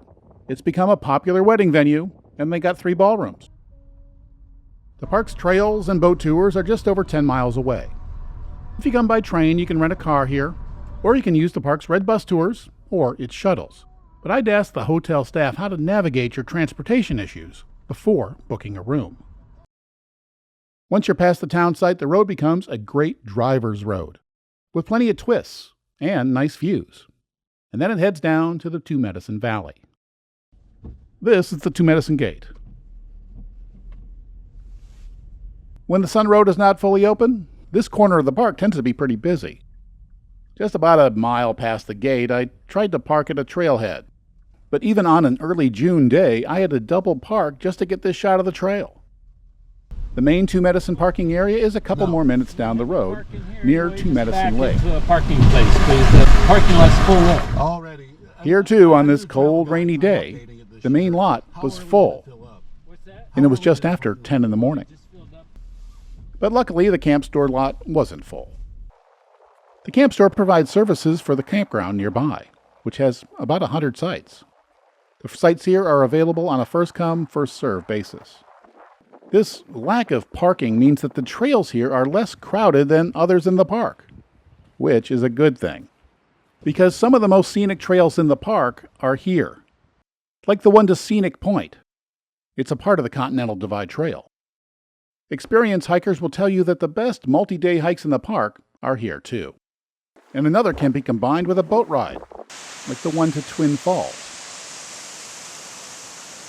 And if you're not a hiker, the boat tours are great for you too. And on a nice day, so is this view from the bench. And the little town of East Glacier is one of the few towns on the east side that has a few motels. They're small, family-owned, and generally more affordable than the lodge. The town also has a few places to eat. And 20 minutes further into the Blackfeet Nation is the larger town of Browning. And I had a bad experience there once. I stopped for gas and was surrounded by locals demanding money. And well, I haven't been back. And in August of 2022, a commenter on one of my other Glacier videos said someone threw a rock, hitting his car while he was driving here on US 2. Anyway, our next destination is 50 miles north on Highway 89, just outside the park. It's a scenic hour-plus drive that weaves its way through rolling prairie. At about the halfway point, there's some construction. A little further up the road, there's a big 180-degree turn and a pullout. This is where my cell phone, with AT&T service, comes to life. On the northeast side of the park, this may be the only place where you have cell service. The town of St. Mary is the eastern terminus of the Going to the Sun Road. It's the home of the St. Mary Village. It's outside the park and offers many types of rooms and even pricey mini houses. If you need air conditioning, many of their rooms have it. There's also one gas station, though it is $1 more than what I paid on the west side. When the Sun Road is open, they also open a little eatery next door. They make a pretty good buffalo burger and have a real good ice cream counter. A little farther north is my favorite part of the park, Many Glacier. It's popular for a reason. It's a day hiker's paradise, and it's a pretty good place to spot wildlife too. Many of the most popular trails in the park are here. This is the Many Glacier Hotel. The 5-story Swiss-style hotel opened in 1915. The surrounding mountains reminded many of the Alps, so the lodge was built in the Alpine Swiss style. The Great Northern Railway promoted it as one of the most noteworthy tourist hotels ever erected in America. Located on Swift Current Lake, the Many Glacier Hotel is the largest in the park, with 214 guest rooms. In keeping with the era in which it was built, the rooms are simple but comfortable, and the ones with the balcony have a great view. And for you young couples, keep in mind that the walls are very thin. Like the other historic hotels, it does not have the luxury of air conditioning. It was renovated 100 years later, in 2016. The lobby is a great place to relax, near the large windows or the large fireplace. And feeding it keeps the bellman busy. During the 2016 renovation, the lobby was returned to its original design. The gift shop that had been added was removed, and in its place they built a spectacular wood staircase to match the one that was originally here in 1915. The Park Service raised almost $250,000 to remake this solid wood double spiral staircase. It was a part of the original building in 1915, but in 1957 it was removed to make room for a gift shop. While talking to a bellman, I learned that the lights hanging from the lobby ceiling were changed back too. It also turns out that he's a subscriber to my channel and quite a fan. So I'm going to let him explain what they did. So the lighting that we have here after the renovations went back to the original Japanese style. The Great Northern Railway, when they had their line come through, it went Chicago to Seattle, and then they had a steamboat that could take you straight to Japan. So they bought lanterns from Kyoto, Japan. But after World War II, Japanese style obviously wasn't very popular. So in the renovations, when they took out the spiral staircase, they also changed the lanterns. So in these most recent ones, they took them back to the original style for as much as they could. Let me tell you, it's really nice to hear from people who like my work. And you never know what kind of effect you're going to have on people. This guy was also working at the hotel, and he told me that he decided to work here after watching my hike to the Ptarmigan Tunnel video, which is a pretty nice hike, and he wanted to see it for himself. The gift shop is now on the lower level. There's also a snack bar / convenience store called Heidi's down there. The lower level also provides access to the rocky Swift Current Lake shore. And even when the weather is bad, the view isn't. When it's good, it's really good. Especially at dawn. And the sunsets, they're not bad either. On the main floor, there's a fine dining restaurant. Here's a peek at the menu. The choices look pretty good. The fancy Ptarmigan dining room has also been returned to its original glory. There's more affordable options in the bar. Lots of folks want to stay here, so they can charge a lot for the privilege. These rooms can be booked 13 months in advance, and they go quickly, which I suppose is why they can charge so much for them. Of course, there will be cancellations, so you might want to check the reservation site often. And when a room becomes available, if you can afford it, grab it. Rooms are easier to get when the Sun Road is not open. I checked in March, and several rooms were still available for June. The Sun Road doesn't typically open until the end of June, and many of the trails are still snow-covered then. But the views, they're the same. So I started going in June. If you're getting on a bit, there's something else you should know. It's quite a hike to the parking lot. It's higher than the top of the 5-story hotel. I counted 55 steps, in addition to this little slope. And if you have bags and gear, it's a good idea to load and unload at door level. I've stayed here a few times, but frankly, with rate increases, well, frankly, I just can't afford it anymore. But I love the mini Glacier Valley, so I usually stay about a mile down the road at the Swift Current Motor Inn. This is my favorite place to stay. The Motor Inn's rooms are larger than the standard rooms in the hotel, and you can park near your door, which makes for an easy load in and load out for me. These rooms are more affordable too, and many trailheads are literally just a few feet away. They also have cabins, and I've stayed in those a few times. They tend to be very basic. Some don't have a bathroom or even hot water. Public bathrooms and showers are just a few yards away, near the public laundry. There's another little building here they call the Motel Pine Top. It has small rooms and thin walls. When I stayed here, I got bed bugs, but I'm sure they solved that problem by now. Across the parking lot is the Mini Glacier Campground. It's one of the most popular in the park. 40 of the 103 sites can be reserved at recreation.gov. The rest are first come, first served. And both RVs and tents are allowed, unless there's a lot of bear activity. Then only hard-sided campers are allowed. The lobby of the Motor Inn is functional. It adjoins a diner. After a name change, it's now called Nell's. It's moderately priced and reasonably tasty. I've eaten here a lot, and for me, it's pretty good hiking fuel. And pizza is a popular item, though picky people may not find gluten-free crust. The camp store is opposite the diner.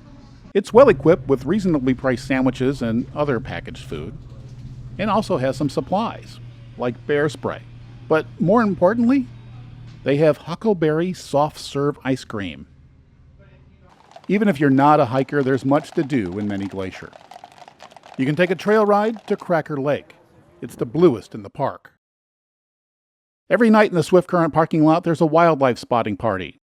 A ranger points a spotting scope to the slopes on either side of the valley. This is a great way to see bears safely from a distance. This is as close as my 600mm lens could get. If there aren't any bears, you might see bighorn sheep or mountain goats. Mountain goats are particularly fond of the ledges on the opposite slope. This is also a great place to see wildlife without a scope. If you're coming here to see bears, this is one place to see them. The Iceberg Lk Trail is often closed because of too much bear activity, and moose are common in a nearby lake. And I was once lucky enough to see a porcupine. The lake the moose feed in is Fisher Cap Lake. It's just a short walk from the Swift Current lobby down this path.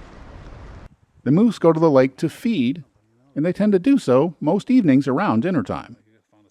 But it's important to remember that this is not Disneyland.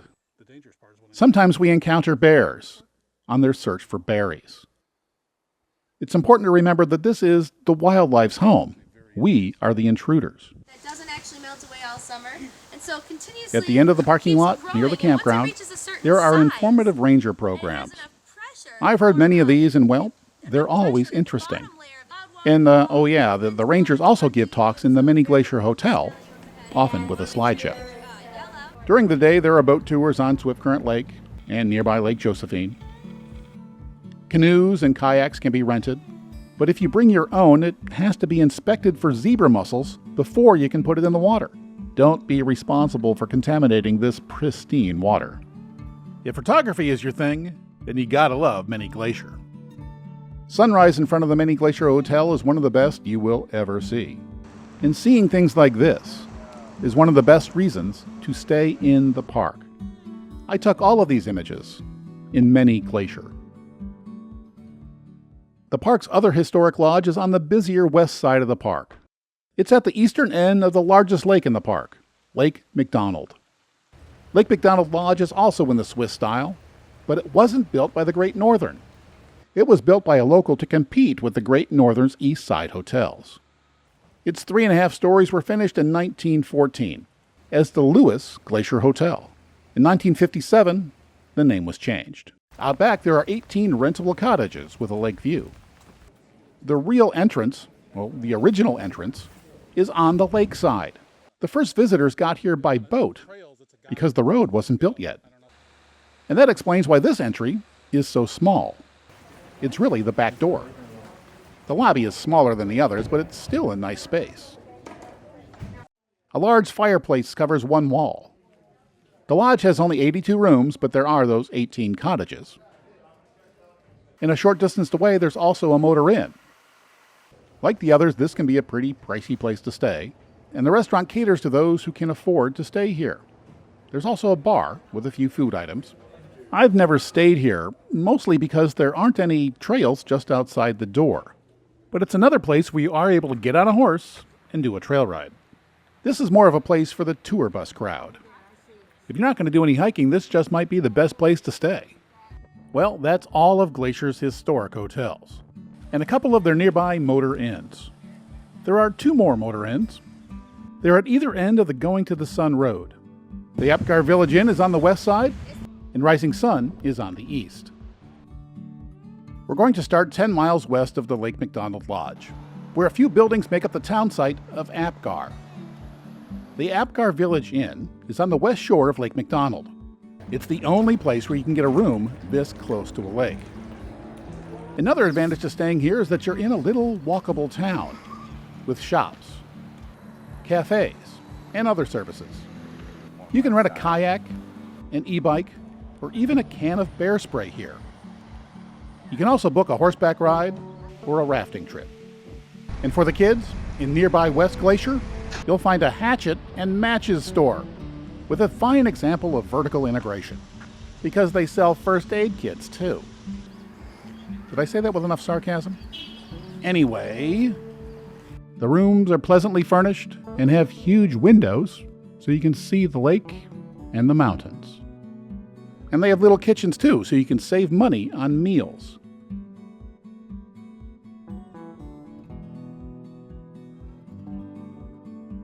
There's also a campground. It's the largest in the park, and one of only 5 that take reservations.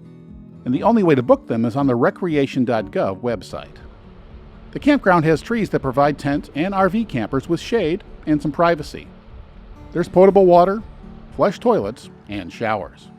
On most evenings, you can take a short walk to the amphitheater to take in a ranger talk. And now, let's talk about the sunsets. A lucky few get to see them from their door. The rest of us are lucky enough to see them from the lake shore. It's one of those rare communal moments when everybody just stares in silence. A little later, it's a great place to stargaze. Yes, that's the Milky Way.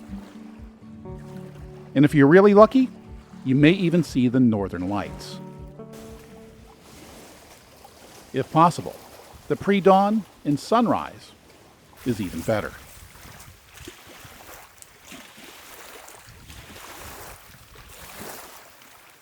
Now it's time to wrap up the Apgar section and head over to our last motor inn, Rising Sun. The Rising Sun Motor Inn is 4 miles from the east entrance of the Going to the Sun Road. It's very close to St. Mary Lake, which is very nice in the morning.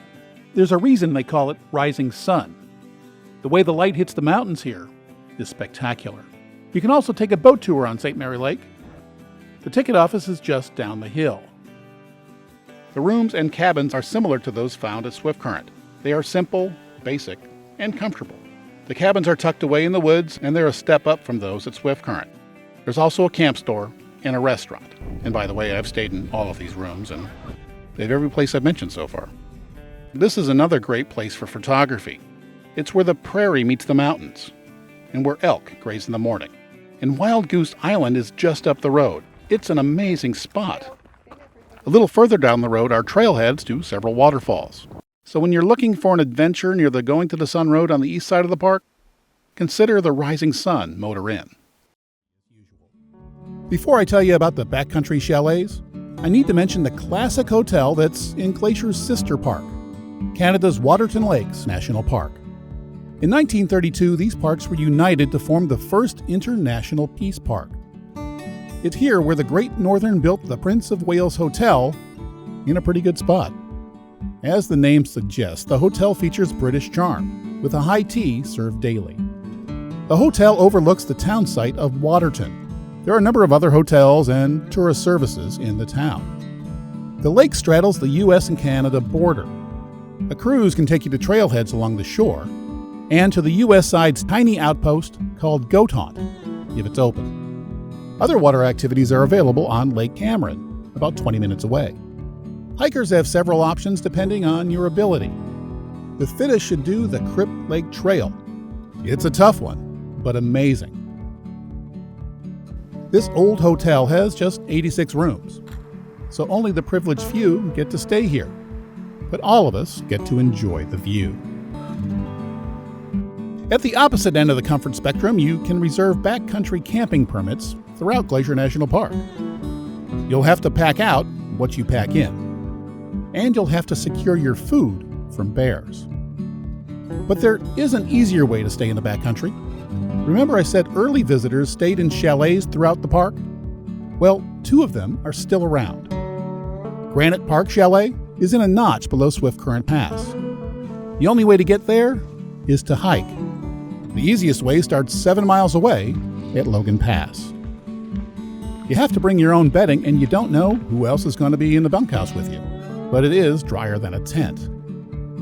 The other chalet has been recently resurrected. The original Sperry Chalet was gutted by a forest fire in 2017. It was rebuilt with the help of donations in time to accept visitors in 2021. The Sperry Chalet offers more conventional rooms and meals compared to Granite Chalet. It's located in the Lake McDonald area. You can only get there on foot, your own, or on the hoof, if you book early enough. The trail starts out in the trees, but then there are a number of switchbacks. It's a long, tough hike to the new Sperry Chalet, which is perched in a clearing with a great view of the McDonald Valley. There's only 17 rooms, and as you may have guessed, it's very difficult to get one of them. During the off-season, you have to check out the Sperry Chalet website, and they'll tell you what day they're going to release the rooms. And when they do, you better be online at exactly that time, or they will all be gone for the entire season. All the rooms in the park sell out very quickly, but booking a room can be kind of tricky because 3 different companies manage the properties and book the rooms. And it gets even more confusing because some of these companies have other properties that have similar sounding names. You may think you're booking a room inside the park, when in fact you're not. So be sure you're calling the correct place and booking a room in the correct hotel. The bigger hotels and some of the others can be reserved up to 13 months in advance. And again, these rooms tend to go quickly. So I guess what I'm saying is, to go to Glacier, you really need to plan ahead. I'm sending so much business their way, you'd think they'd comp me a room for free, but they don't. Which reminds me, please help support the effort that it takes to put these informative videos together by clicking the like button and subscribing. And if you're able, maybe even click that super like button. If enough of you do, I will be able to stay in that big hotel again. Of course, you don't have to stay in a hotel. The park has many campgrounds. If you're camping in an RV or a tent, you should become familiar with the park's camping page. Some of the campgrounds take reservations. Others are only available on a first-come, first-served basis. And they all have different rules. Some take RVs and some don't. And the length of RV that they'll accept also varies. Most of the 3 million annual visitors stay outside the park. This can be a challenge and pricey too, especially during the busy season. There are lots of places to stay in the towns west of the park, including on the high end. But there are also RV and tent campgrounds, and there are a few places in the middle that are perfect for me. But before we talk about my favorite place, the Mini Golden, let's talk about the east side. The Blackfeet-controlled east side doesn't have a lot of accommodations. There are a few small places near the St. Mary's Resort, one near Babb, and another near Duck Lake. There are a few places in East Glacier too, but not many.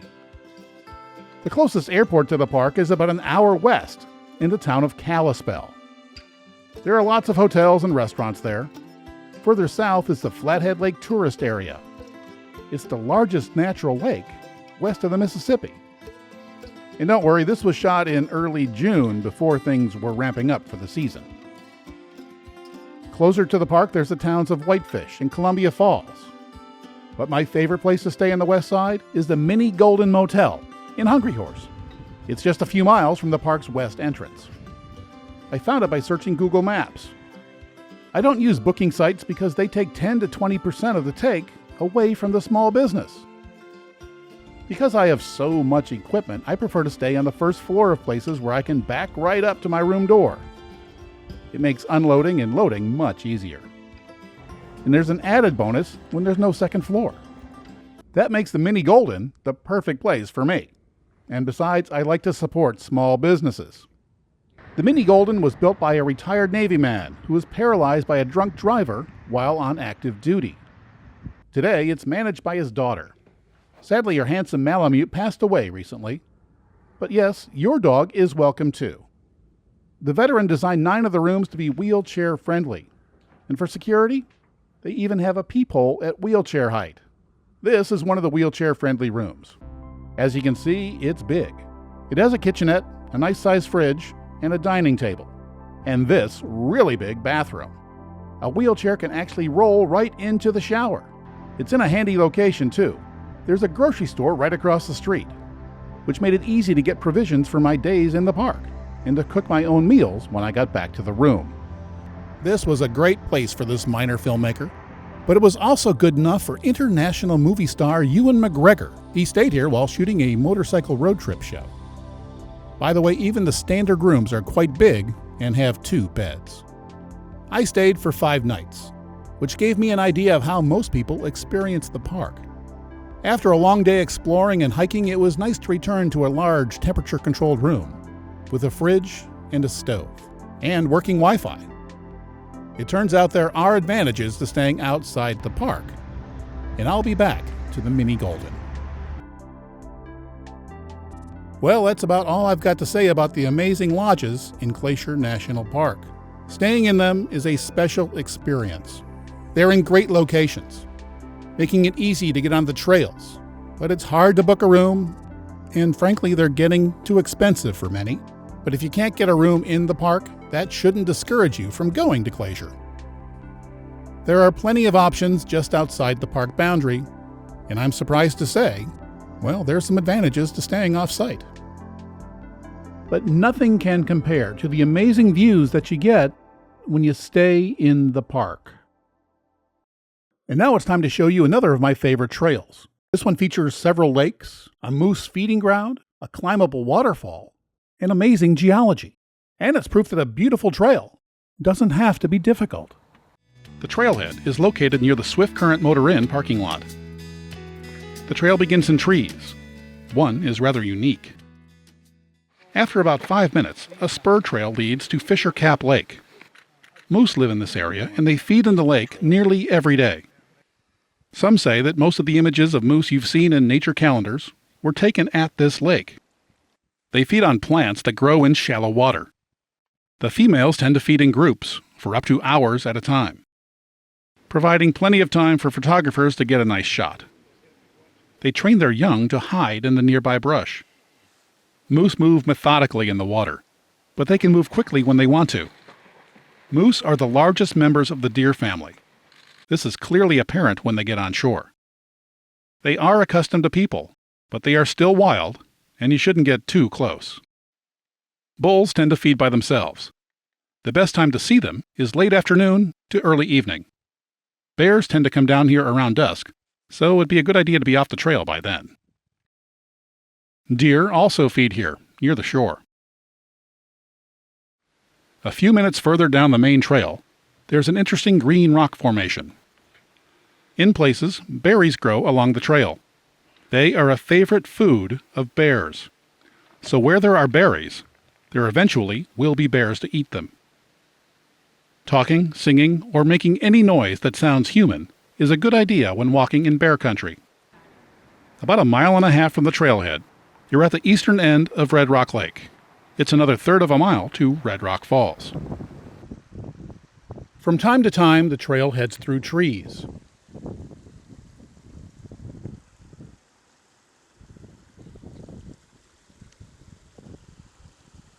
If you're alert, you might be lucky enough to see a moose. It's hard to believe that such a large animal can be so difficult to see. The trail goes through dense forest, and even moose get tired of bushwhacking through it. So occasionally, they take to the trail. Give them the right of way.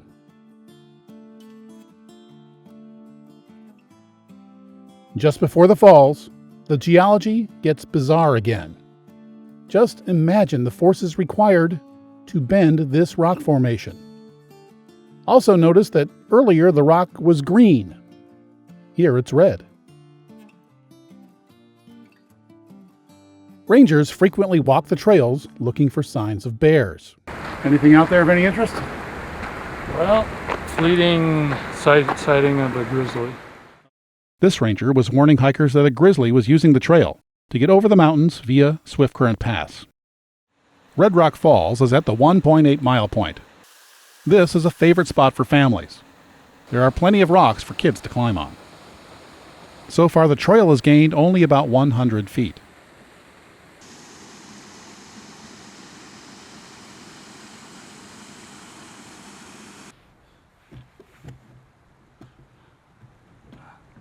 It's another spectacular 1.5 miles to Bullhead Lake.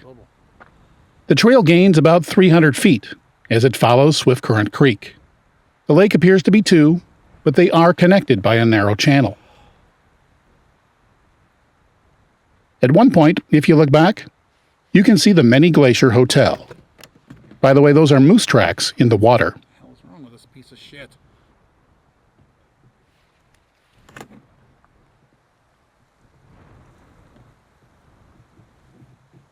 Jesus Christ, that thing sucks.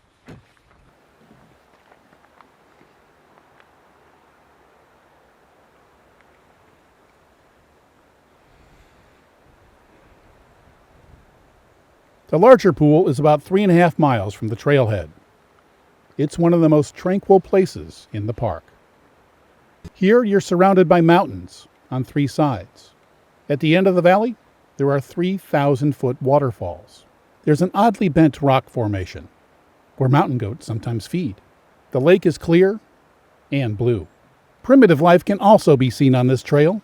The yellow and green blotches on these rocks are alive. They are lichen. Lichen grows very slowly. These swatches are likely to be hundreds of years old. For most, Bullhead Lake is the turnaround point. But the trail continues. 2,000 feet up and 3 miles from here is Swift Current Pass. And beyond it, Granite Park Chalet. The view from Swift Current Pass, it's one of my favorites in the park. When you're in the mountains, it's only natural that you want to hike them. But this trail is proof that short, flat hikes can be just as memorable as a long, steep one. We're nearing the end, and as I promised in the beginning, I'm going to show you what happens when a bear blocks 2 of the most popular trails in the park. One encounter ended well. The other didn't. We're going to Iceberg Lake and the Ptarmigan Tunnel. They begin at the same trailhead in Many Glacier. The Iceberg Lk Trail is popular because it's not too long, there's not too much elevation gain, and it ends at a 3,000-foot cirque and a beautiful lake. Then I'll show you how to take this same trailhead to a much different place, the Ptarmigan Tunnel. After the falls, we'll take a trail to the right, and we'll go up a total of 2,400 feet. Then we'll go through a tunnel to this amazing view.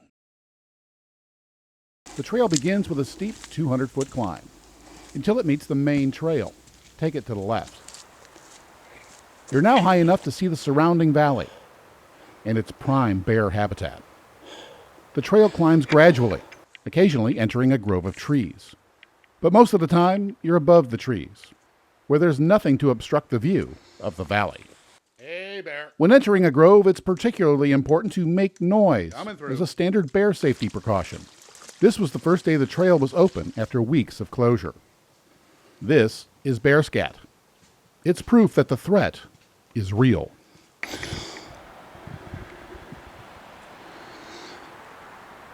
It takes less than an hour and a half to hike the 2.5 miles with 700 feet of elevation gain to get to Ptarmigan Falls. They aren't much to look at when the water is low, as it was on this September day, but there's plenty of room to sit and have a snack. It's also a great place to meet your fellow hikers. This couple is from Massachusetts. They hope to see some wildlife. Where Susie finally got to see a grizzly. That was her goal. She wanted to see a grizzly. From a distance, we weren't Yeah, we wanted to see them from a distance. That's right, not up close and personal. They didn't know it, but they would soon almost get their wish. After the falls, the trail is in the trees. Pretty good, how are you? The trail on the right rises another 1,700 feet to the Ptarmigan Tunnel and the amazing view on the other side. Are you guys going to the tunnel? The trail to Iceberg Lake goes straight. After a few minutes, we saw a group heading back down the trail. I recognized some of them from the picnic area at the falls. Why were they heading back so rapidly? Some were nervously smiling. None would stop to tell me. I joined the retreat. Eventually, I did learn that a mama bear and 2 cubs were also using the trail. One hiker took these pictures and some video with a little point-and-shoot camera. Usually, bears will try to avoid humans. These blocked the trail and headed towards them. They got quite close. This is potentially a very dangerous situation. They were very lucky. The mama was only interested in teaching her kids how to find and eat berries. I and others had bear spray, but none of us wanted to have to use it. After several minutes of backtracking, we saw another group coming. The lady in orange is a trail tour guide, leading a group from the Boston area. We all felt that she knew best how to handle the situation. Then someone came up and said he saw the bears leave the trail and go up the hill. So we decided we could continue, but we did so as one large group. There is safety in numbers. Secretly, I'm sure all of us were checking out the others in the group, trying to determine who was the slowest, while at the same time hoping that an old joke wouldn't come true. 15 minutes later, in a clearing, one hiker showed us her photos of the bear. She was quite close to it. I've seen what happens when a bear attacks on this very trail, and it's not pretty. The victim I saw in 1994 struggled down the trail, covered in blood. This witness explains what he saw. I saw him. He has a deep laceration on the top of his head, one across the chest, one on the back. It would have taken the victim 3 or 4 hours to get to the nearest hospital by car, and by then it might be too late. So a helicopter was called. In the next week, he had to endure 4 operations, but he did survive. Youthful enthusiasm can be nothing more than naivete. This time, we were lucky, but the danger was real, and the trail was again closed the next day. The trail continues to rise very gently, and it never feels like you're climbing, until the last little bit just before the lake. The trail then descends to the lake. The bergs that gave it its name are long gone, but it's still an amazing sight. Including rest stops, it took about 3.5 hours to get here. The icebergs that gave the lake its name are long gone, but it's still an amazing sight. The lake is surrounded on 3 sides by 3,000-foot cliffs. Numerous rocks provide plenty of space for even our large group to spread out and enjoy the quiet of the place. I stayed for about an hour, taking photos and fending off squirrels. We again grouped up for the hike down. It took less than 2.5 hours. Recently, rules have changed to allow the carriage of handguns on the trails. One of our group had one, and I was glad for it. The Iceberg Trail is a popular day hike because it's an easy 9+ mile stroll. It's a great first day hike before taking on something a little more challenging. It offers a wonderful view of an alpine valley, and of course the amazing one-of-a-kind Iceberg Lake. Now I'm going to show you what happens when you start on the same trail, but then take the fork to the right, to the Ptarmigan Tunnel. It's the video that hotel staff worker saw that made him want to work in the park. I shot it a while ago with a bad camera, but I'm showing you this version because It's the only time that I've ever been on a hike when I got caught up in some potentially dangerous weather. It popped up out of nowhere. And it's proof that you need to be prepared for any type of weather. We're going to pick up the hike a little bit after those falls, which is about 2.5 miles from and about 700 feet above the trailhead. It took about an hour to get there. And from there, the trail climbs another 1,600 feet in under 3 miles. The weather kept changing, and while there were clearings, much of the trail is in dense forest, which makes it easier to surprise a bear. After about an hour of climbing, I was near the tree line, in a cirque. And by the way, in June, it can look like this. The lake can remain frozen through early July. The rest of the video was shot in September. There was also a hole next to the trail, which was recently dug, probably by a bear. Here's some of the bad video of the cirque in Ptarmigan Lake. Miles away. It was drizzling and getting colder, and one reason I'm showing you this shot is just to point out how quickly cameras have gotten better. The camera used here isn't that old, but it uses an obsolete technology called videotape. Today, cell phones have much better cameras. And the switchbacks may look like they're cut into a sheer cliff wall, but they weren't too bad. It took only 20 minutes to climb the remaining 600 vertical feet to the tunnel. Here are my first impressions. Okay, 2 hours, 48 minutes. Heart rate 119. It was 140, so I'm coming up this hill. Last bit is 600 feet of up. There's the switchbacks in the trails. Not fun. Started out 5.2 miles that way. Started raining at the bottom of the lake, or halfway up the lake. There's the tunnel. It's cold, it's raining. It's cold, it's raining, I'm here. Tired. But the view's not bad. It's not bad. I'm not sure it's worth all this effort, but I've finally been here and I've done it. My disappointment wouldn't last for long. This is the tunnel. It's only about 60 feet long. And the day before, it was occupied by a bear who was using it as a shelter. But this is the view from the other side. It definitely made this trip worth all the effort. The rapidly changing weather was a bit unnerving, but it made for very dramatic and impressive images. To the right you see red rock that was laid down in a shallow sea millions of years ago, and that's Elizabeth Lake in the valley. There were a few other hikers up there, and we discussed the situation. While I was talking to one of them, I looked down, straight down. Then I quickly snapped several pictures, and it's a good thing I did, because a few minutes later, the clouds had moved in, and visibility dropped to near zero. It was time to start thinking about getting back down safely. I took in the view for a while, but once the view had gone, there was no reason to stay. It was time to start thinking about heading down. They said a cold front was coming through. I don't think it was coming through till tomorrow. On the other side, the clouds were even more dramatic. They were just rolling over the 8,000-foot divide. And by the way, I was so captivated by the weather that once again I forgot to take a shot inside the tunnel. And when you're out here, you're pretty much on your own. There are no reliable weather forecasts here. And the mountains tend to make up their own weather anyway.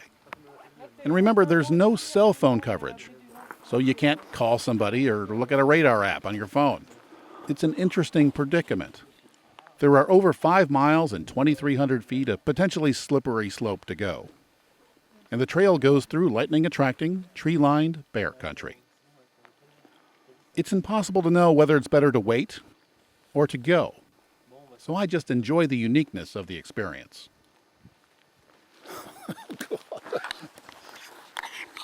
It really was quite amazing. Then I had a snack and was about to head down. It's sleeting pretty good. Cold fronts come through. When it started to sleet. Those people just came down. If it continued, it would be a rather slippery descent. So once again, I had to decide, do I stay or do I go? Well, I decided to go. 45 minutes later, I was 1,300 feet lower. It was raining, and this is what I had to say. It's 36 degrees. I'm fogging up. About 1,000 more feet down to go, about 3 miles or so, maybe 2. It's pretty cool now. It was kind of scary before. And after the sleet came the fog. The video camera kept fogging up, so I switched to the still camera. Sometimes this hindered the view. At other times, it made it interesting. And when I got below the fog, it got really interesting. I've hiked hundreds of miles in the park, and the cold, rain, sleet, and fog made this day very special. And I also captured one of my favorite images. I've shot thousands of images in the park, and in the few minutes that the valley and the red ridge and the lake were visible, I was able to stitch together this amazing image. So let me recap the Ptarmigan Tunnel Trail. Its trailhead is right behind the Swift Current Motor Inn. It starts out in the open, and it's pretty easy. Then, after the fork, it gets quite hard on the trudge up. Bears like it too, and it's frequently closed because of too much bear activity. So right away, check to see if this trail is open. And if it is, do it, because you never know when it will be closed. And later in the year, like August and September, that's much more likely to happen. As you've seen in that segment, when you're in Glacier, you need to understand bear safety. I've hiked hundreds of miles in the park, and I've never had a problem, except for maybe a delay, because I follow the rules. I don't make bear safety videos anymore because, well, I don't want the liability. But luckily, the park system does, and it's in the public domain, so here it is.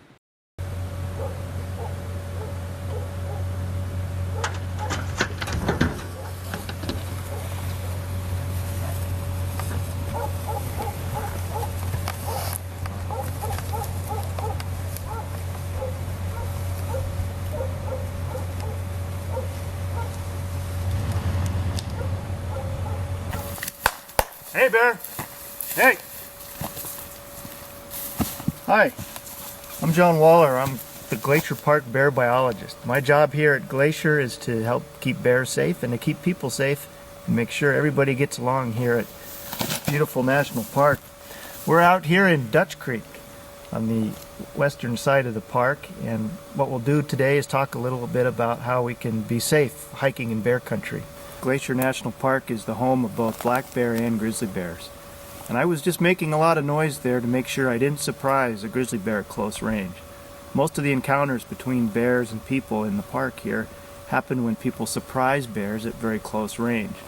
During the summer, when all this vegetation is leafed out, visibility can be very poor, and so it's possible for people to sneak up on bears without meaning to. So how do I prevent that from happening? Well, as you just saw, I clapped, made some noise, shouted out, "Hey, bear! Hey!" just to let the bear know that I'm present and can move away. The other things that I do when I am hiking in Glacier Park is I always carry bear spray with me, and it's always accessible. I can pull it out quickly and deploy it when I need to. I highly recommend that all hikers in the park carry this, just in case. So there you are, hiking through Glacier Park. You see a bear. It's close. What should you do? The first thing I recommend that everybody know is the difference between black bears and grizzly bears. So look for those characteristics that distinguish the two species. Does it have a dished face or a more rounded nose? Does it have a big hump on its back? Is it grizzled in appearance? Does it have sort of a silvery, glimmery coat?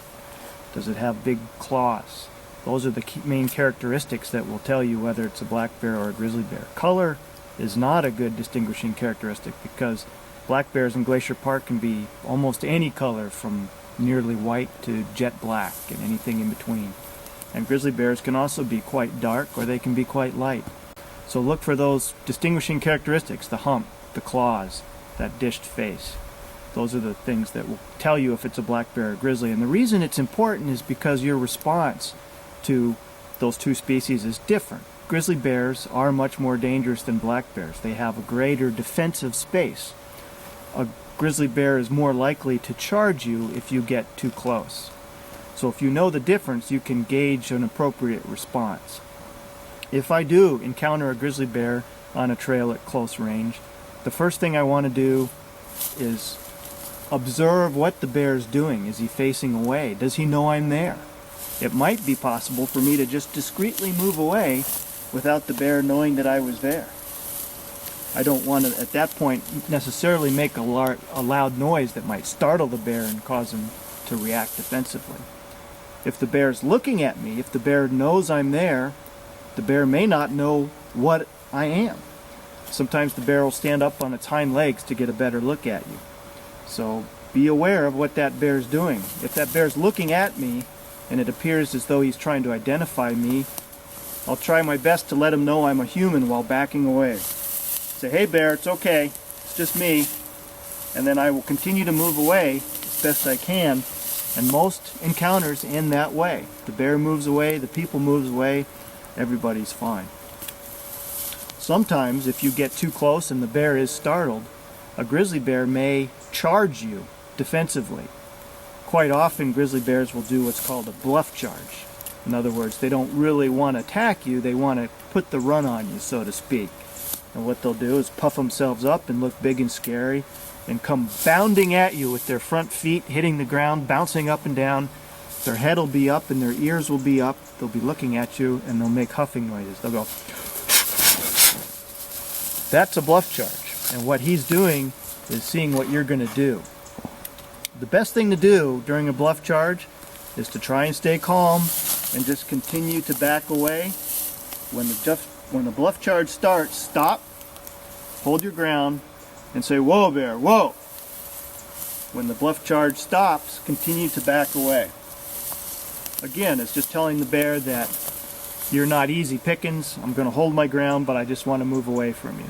That's sort of bear talk. You're communicating to the bear your intentions. Sometimes if a bear is extremely defensive, or a female with cubs, she'll do a full-on charge. That is different from a bluff charge in that it happens very quickly, they don't make any noise, their ears are generally laid back on their head, they're staring right at you and they're coming like a freight train. And there's not much you can do in that situation except play dead. I think people often have a natural instinct to run when they see a bear. That's generally not a good idea for two reasons. First, it triggers a bear's natural chase instinct. They will just want to try and chase you down just because it could be fun. And the second thing is because you can outrun a bear. Grizzly bears can outrun a horse at short distances. So the best thing to do if you think that bear is going to hit you is to turn around and play dead. So if I had a bear coming at me, I would stand. If I didn't have bear spray, the next best thing is to fall flat on the ground with your feet spread apart. If you're wearing a pack, leave your pack on because it'll protect your back. Clasp your hands over the back of your neck and hope that it ends. If the bear tries to roll you over, just go on around and try and keep your pack between you and the bear. In most circumstances, the attack will be over in seconds. Make sure you stay on the ground until the bear leaves the area. Again, that's a very uncommon occurrence and doesn't happen very often, but you should know what to do if it does happen. But again, being aware of your surroundings is very important. Carry your bear spray, and most important of all, make sure you make noise when there's a chance that you might encounter a bear at close range.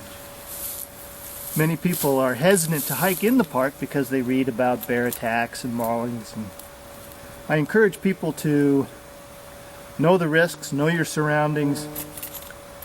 The chances of it happening are very slim, and you shouldn't let it interfere with enjoying the park. Now I'm going to give you more details on the trails into Medicine. They're some of the best in the park, especially if you're in shape. And instead of showing you just one in detail, I'm going to give you an overview of several, so you can better decide for yourself which ones are best for you. Most of the area's trails and activities are centered around Two Medicine Lake, which is not to be confused with Upper or Lower Two Medicine Lakes. There isn't a hotel here, but there is a campground and a general store with basic meal options. The trailheads are spread out, but most are near the lake. Some are best accessed via boat. As you can see from the trail information on the map, there are several short, flattish hikes, as well as some high, long monsters. On one of my first visits to the park, I hiked to Scenic Point. It's a 6.2-mile round trip that rises over 2,300 feet. It follows the Mount Henry Trail, which goes all the way to Glacier Park Lodge. It's also part of the Continental Divide Trail. Most of the elevation is gained on 16 steep switchbacks. And boy, I wish I had a good picture of them. For some reason, I was more interested in the strangely beautiful trees. They were killed by some kind of blight years ago. There is little shade on this trail, so on a hot, sunny day, you'll feel it. When stopping to catch your breath, and you will need to, there's a nice view of Two Medicine Lake. But at the top, there's a commanding view of the plains to the east. There isn't a higher piece of ground from here all the way to New England. And the view, well, it goes out for many, many miles. For me, one of the most memorable parts of the trail was the hike down. The switchbacks are so steep that I was almost running down them. Slowing down enough to take a turn at a switchback or two was quite difficult, and I certainly didn't have time to take any pictures. If I were to do this trail again, I'd definitely use hiking poles. Sometimes after a few days of tough hiking, it's nice to take an easy one, especially if it's cold and rainy. On such a day, I decided to go to Twin Falls. It's 3.8 miles from the campground, but only about a mile when you take a boat across the lake. No matter how you get there, there's only about 75 feet of elevation gain. I bought my ticket on this 40-degree day, and it was a pleasant ride across the calm lake. Just about all of this trail is heavily in the trees. There are a couple of trail junctions, so follow the signs to make sure you go to the right place. This is the falls. Or is it these are the falls? Anyway, there they are. They're not spectacular, but it's not a bad way to spend part of a rainy afternoon. The more interesting thing was one of the guys I recognized from the boat decided to take a dip in the near-freezing water. While waiting in the shelter for the boat to return, I asked him why he did it. So you're the guy who jumps in all the lakes in the park. Yeah. I swam in the one at Mini Glacier Hotel yesterday. And why do you do such a thing? There's no showers in the park. That's not true. The bigger campgrounds, like the ones at Swift Current, they have showers. From the boat drop-off point, you can go to other places too. No Name Lake is less than 3 miles away, but there is about 800 feet of climbing involved. And on the way, if it's not too cloudy, there's an interesting rock formation called Pompelli Pillar. No Name Lake feels remarkably remote for such a short hike. It has a couple of backcountry campsites too, which can be reserved at the Two Medicine Ranger Station. Another destination you can go to from the boat dock is the Upper Two Medicine Lake. It's accessed from another connecting trail, and it's just slightly farther away at 2.2 miles. There's backcountry camping there too. Two of the most spectacular passes in the area can also be accessed from this boat dock. Dawson Pass and, well, I can't pronounce that, so you'll just have to read it, can each be accessed from this trailhead.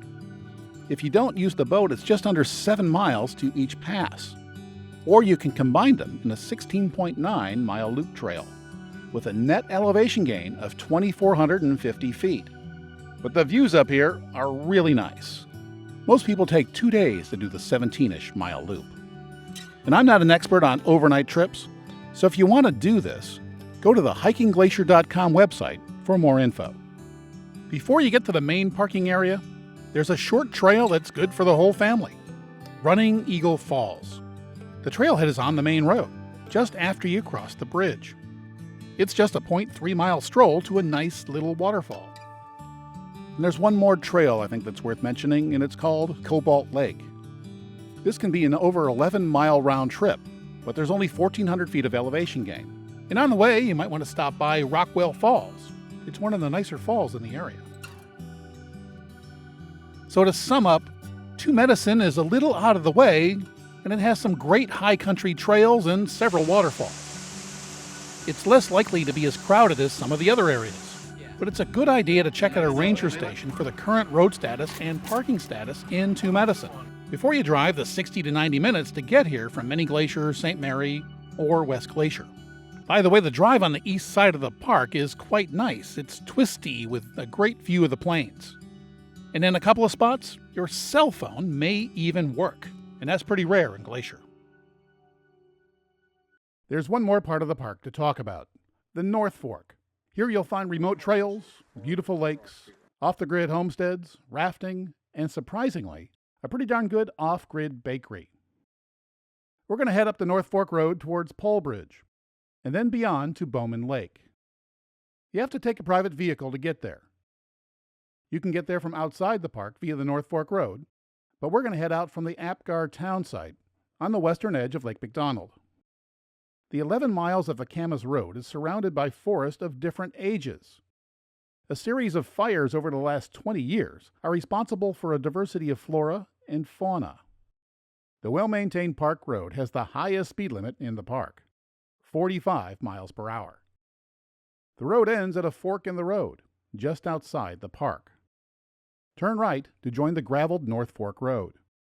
It roughly follows the contours of the North Fork of the Flathead River. There are a few turnouts along the way.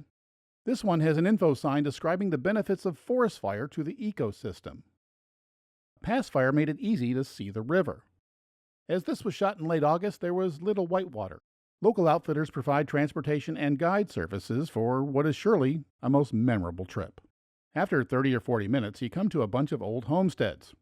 This area was settled more than 100 years ago, and there are still a few who stay here year-round, even though they are well off the grid.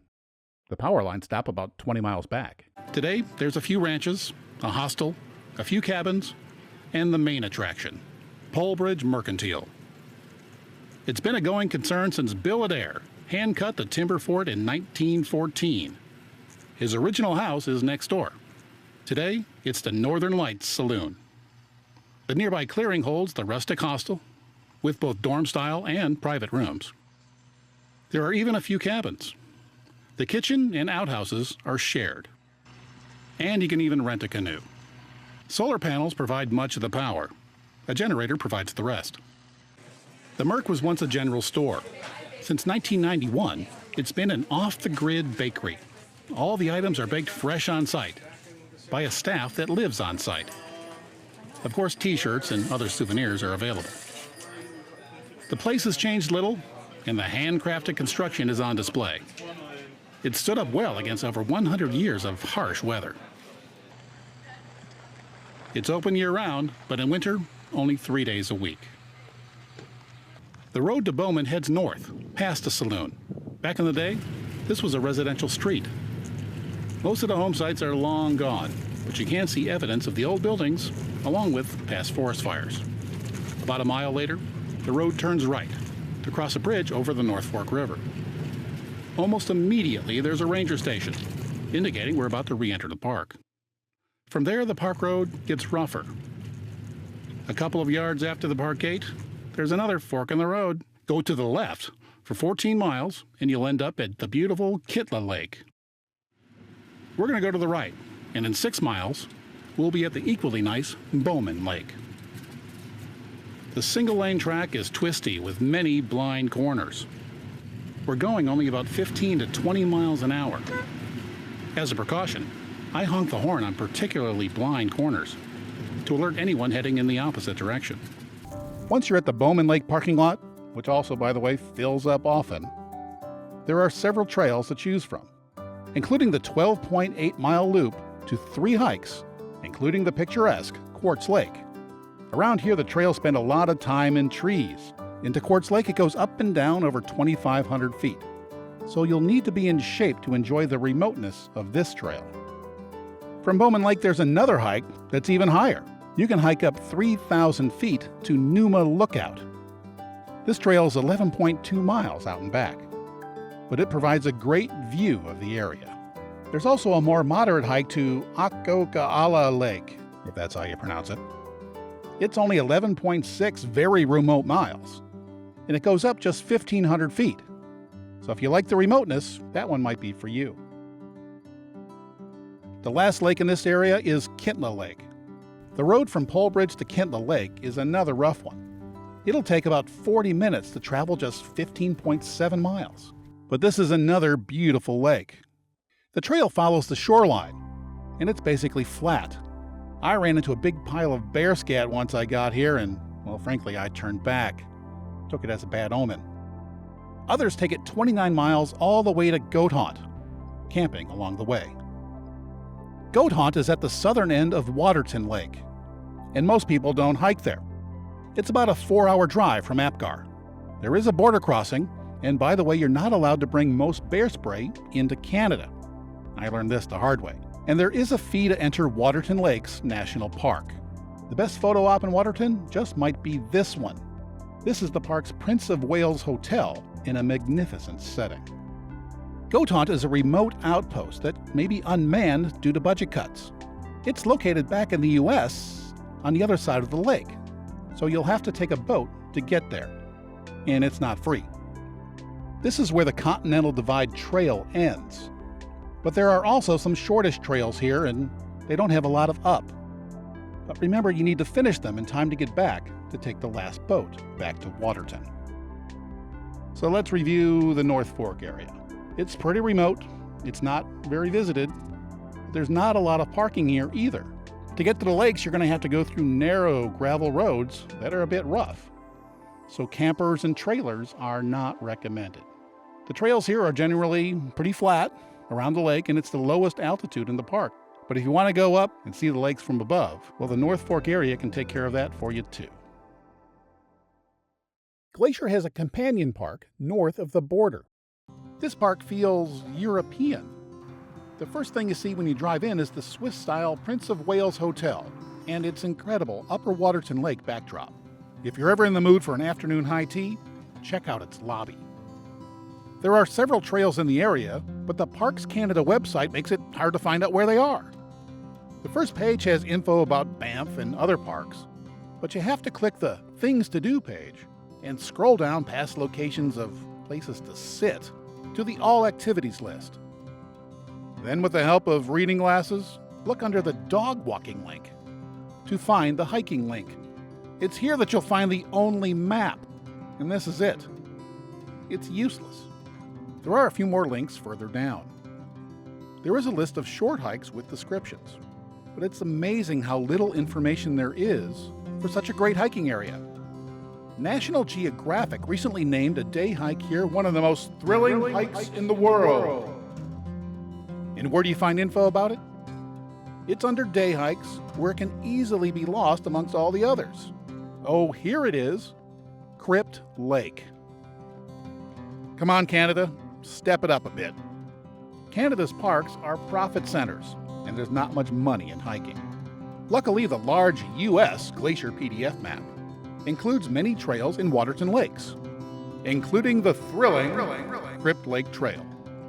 Sadly, I haven't done it, because years ago I was told not to hike it alone, so I kind of forgot about it. But now it's so popular, that's not a problem. The Crypt Lake Trail is not for everyone. It's a bit rugged, steep, and potentially dangerous. There's even a tiny tunnel. In other words, it's wonderful. But since its recent designation, it's also often crowded. It's 10.8 miles long, and it goes up 2,300 feet. The trailhead is at the midpoint of Upper Waterton Lake. You get there by boat. The Waterton town site is quaint, with plenty of places to spend your money. And there's also a small harbor, where the Waterton Shoreline Cruise Company is based. I've taken one of their cruises, and I even saw a bear from the boat. Today, a big part of their business is taking hikers to the Crypt Lake Trailhead. Obviously, space is limited, so you might want to get your tickets in advance and hope that you picked a good weather day. If you're a fast hiker, you might want to put some space between you and the crowd in the first 4.5 miles. After that, you'll be single file. A half-mile past an old campground, the trail goes up a narrow ledge and ends at a sheer cliff. On the way, check out the 600-foot waterfall. When it gets really tricky, there's a welcome handrail. At the cliff face, an 8-foot stepladder provides access to a 60-foot natural tunnel that's too small to stand up in. This is a popular selfie spot, so there might be a bit of a delay here. Then there's a stroll down to the lake. And this is Crypt Lake. It's a pleasant place to rest after this amazing crossing, while thinking about how lucky you are to be able to hike back on this thrilling trail one more time. So, how do you get here? Well, Waterton Lakes is about an hour's drive from St. Mary via the Chief Mountain Highway. That means it's 3 to 4 hours from Apgar on the west side. The border crossing is not open 24 hours a day, so late night crossings require an even longer drive. And the road is closed in winter. Yes, Glacier's Companion Park is a bit out of the way. But if you have the time, it's well worth a trip, even if you don't do one of the most thrilling hikes in the world. But if you do the trail, keep in mind that this level of activity is not for everyone.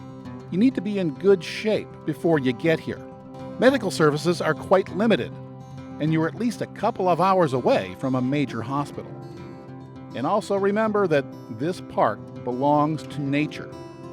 We are the intruding visitors. We're almost to the end.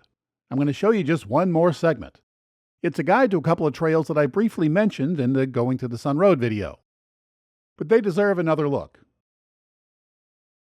From here, we're going to go up to Piegan Pass, but you can also go up to the harder but more interesting Siyeh Pass. And I think I'm pronouncing that wrong. Piegan Pass is a 9.2-mile round trip from the Sun Road, with over 1,700 feet of elevation gain. You can also get there from Many Glacier, where it's about a 12.4-mile round trip. It's just about as far to Siyeh Pass, but there's about 300 additional feet of elevation gain. Much of the trail and the elevation gain occurs when you're in the trees. The trees are thick, but there are a few views of the mountains, and you never know who you're going to have to share the trail with. There's a couple of creeks to cross, too. A little bit past the halfway point, there's another trail. Siyeh Pass is to the right. It's closer, but it has 300 feet more of elevation gain. And that's why I decided to go to Piegan Pass. Should have realized I made the wrong choice when I saw fresh bear scat a few minutes later. But beyond that was what turned out to be my favorite part of the trail. This long ski slope had more than just a great view of Jackson Glacier across the valley. The trail seemed to go on forever, with no reference points. But this weirdness and overcoming it made it my favorite part of the trail. A couple of 100 feet after the slope, you reach the pass. There's a nice little blue lake, but not much else. I thought about summiting, but it's a lot farther than it looks. After some gorp and some water, I headed back to the car at Siyeh Bend. I was feeling pretty good, and had I known what you now know, I likely would have gone to Siyeh Pass too. It has a much better view. And from a nearby summit, there's a great view of Cracker Lake in Many Glacier. And by the way, when you're at Sunrift Gorge, you'll see a sign to Siyeh Pass. This is the hard way. It has lots of switchbacks and over 3,000 feet of elevation gain. But many go this way and make it a 10-mile point-to-point trip to Siyeh Bend. Okay, we're done. We've made it to the end. Now you know quite a bit about my favorite park. And hopefully the information I provided will help you plan your trip. And please write a comment.